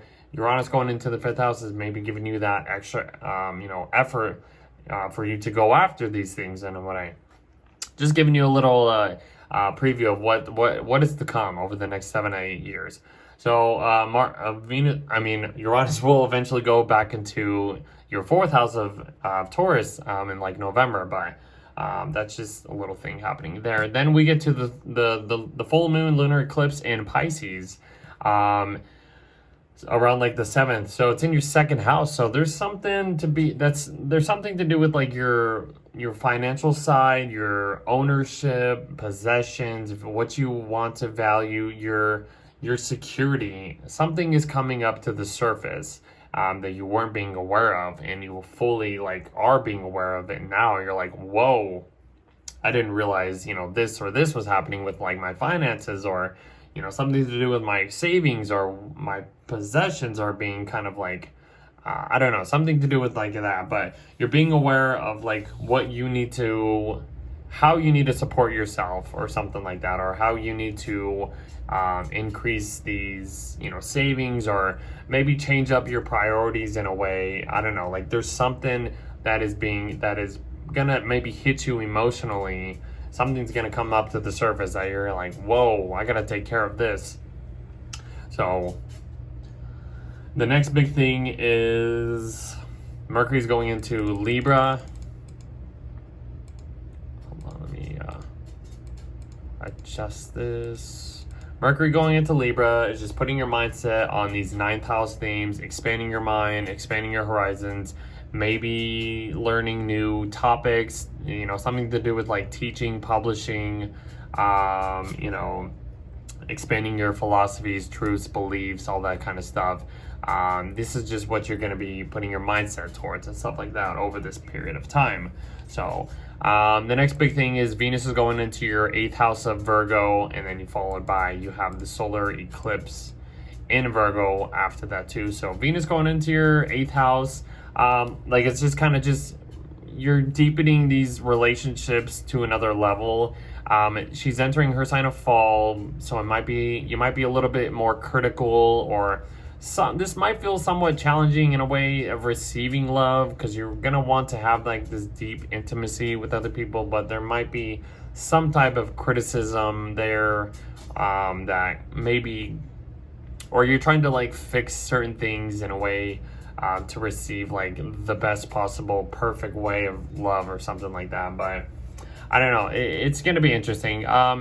Maybe receiving some like more like shared resources or finances from your partner could help in a way. I don't know, like working with other people's money.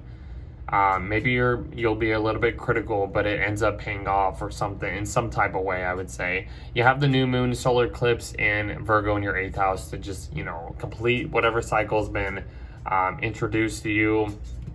You had a new moon in Virgo on, you know, last month in August. This is just completing the cycle. I mean, there's another thing here. Whatever like investments or other people's shared resources, shared finances, any you know, soul contracts or financial, you know, situations, like dealing with like financial institutions or something like that, or just inheritance in general, paying off debt or trying to figure out ways to pay off certain ways or something like that, or get a little bit more intimate or deeper with these contracts or something like that. This is like themes that could come up during this time, and it'll pay off. You'll see them unfold over the next 6 months. So then Mars goes into your 10th house of Scorpio. Mars is getting a little bit more energy, a little bit more dignity going into Scorpio. It's entering your 10th house. There can be some challenges with, you know, something to do with anything in your public life or career, creating some, you know, tensions with who you are. Mars does form a square to Pluto in your 1st house. So, I mean, there's like some, you know, psychological tensions happening right here. So that could be challenging as soon as Mars enters your 10th. You're going to have like just more energy to just want to achieve more in your career, stuff like that. So, yeah, and then the sun goes into your 9th house of Libra, just putting the spotlight on expanding these horizons, expanding your perspectives on everything. You know, might be traveling a lot more at this time, be a good time to travel, learn, you know, new topics, teach, publish, you know, connect with foreign people and stuff like that. It could be interesting for you. So, but that's about it. I mean, that's kind of how we end the month. For Pisces rising, Saturn is going back into your 1st house of Pisces to basically finish off any unfinished business, any unfinished responsibilities that, I don't know, that kind of, you know, that you've been starting. I mean, yeah, Saturn in your 1st house may have felt heavy, putting a more responsible type of personality on you. I mean, it's probably felt a little heavy, you know. I mean, there's no way around it. This is just one last enduring test, to just kind of see how, you know, to finish off anything that you need to deal with when it comes to just presenting yourself, or, you know, creating a new, you know, approach to life or attitude when it comes to what you want to do in the long term, or something like any long-term goals or something like that. So yeah, and then basically the next thing is Mercury's going into your 7th house of Virgo. So this is just putting your mindset onto other people, trying to compromise and support other people. Maybe you want to sign some new business contract or something over this time period and something like that. So yeah, that's kind of just what's going on. Mercury's exalted in the sign of Virgo, so I mean, and it's in your opposite sign, so I mean, there might be some oppositions happening, some tensions between you and other people. I think you'll be able to handle it.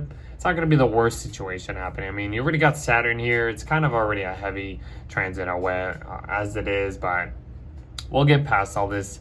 Then the next thing is Uranus stationing retrograde in your fourth house. So maybe there's been some innovative ways of like, or new inventive situations or unpredictable situations in your home life. Something to do with like your family or something like that.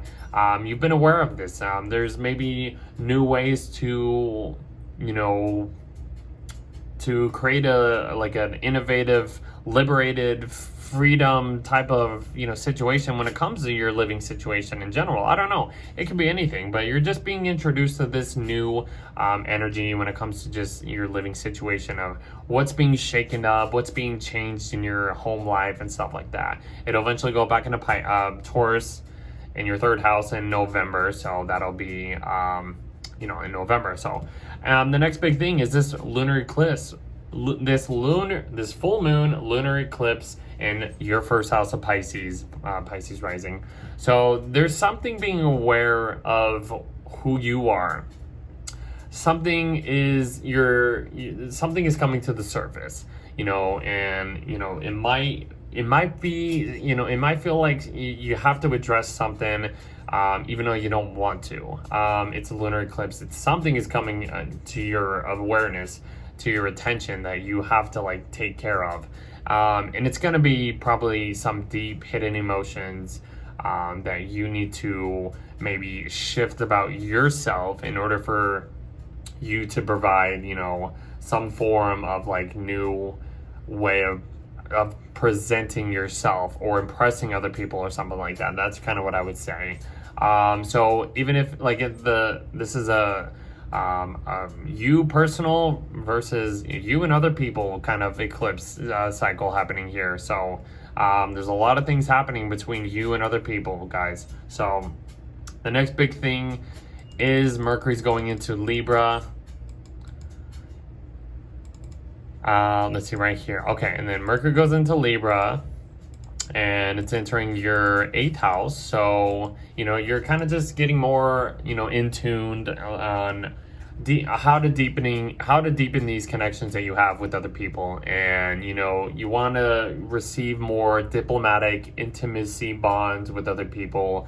If this is about like some type of financial shared resource, you know, type of situation, you're going to want to find what's best for both people in order to maybe receive the best investments or receive the best, you know, inheritance or qualities that, you know, that you have to, you know, basically earn if you are signing these deep, you know, soul contracts or these money issues, these money situations or whatever.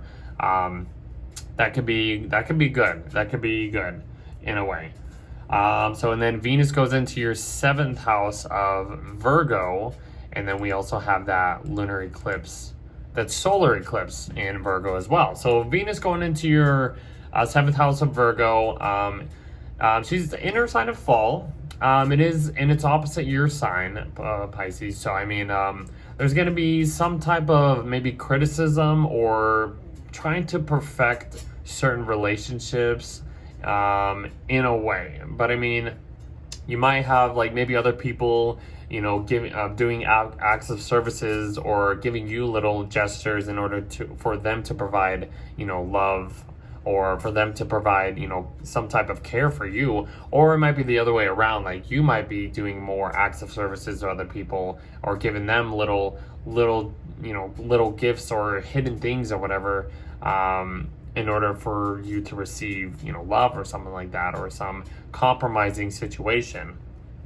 And yeah, I mean, like it might be a little critical when it comes to like you know, connecting with other people in general, or if you want some type of business contract, you might feel a little critical on is this going to be good? What are the, the pinpoint detail, like what are the details about that? I don't know, something like that. But just, yeah, I think it'll be all right for the most part. The solar eclipse new moon in Virgo is happening in your 7th house as well too, to give you an extra layer of how you need to replenish or clear up this area of life of other people.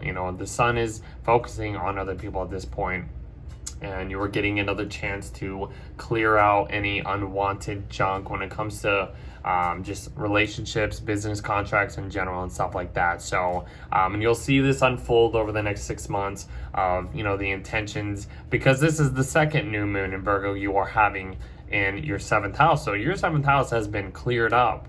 It's been purified. It's been, it's being changed up in a way. Same with you, like your 1st house as well too. So the next big thing is Mars is going into Scorpio in your 9th house. So this is going to give you a little bit more energy. Mars is dignified very well in the sign of Scorpio because it rules Scorpio. But it'll give you probably a little bit of extra energy to, expand your horizons in some type of way. Maybe go a little bit, if you want to teach or publish or learn some higher educational goals, that'll give you the energy, ambition to go at it and achieve those goals and stuff like that. So that could be very exciting. It's gonna be a great time to travel as well and like discover, new areas, new long distance trips or something that you've never been to. So that'll give you like the ambition, the energy to just go at it and stuff like that. So no, just discover new philosophies and new ways of like just expanding your higher perspective and higher mind and stuff like that. And then the last thing, the sun goes into Libra in your 8th house to deepen these type of relationships that you have, these connections. Maybe it's going to be focusing on how you can maybe connect your finances with a partner's finances in order to get the best out of, the best benefits out of like both situations. If you are signing any contracts, some like financial contracts, or if you're just trying to just like deepen these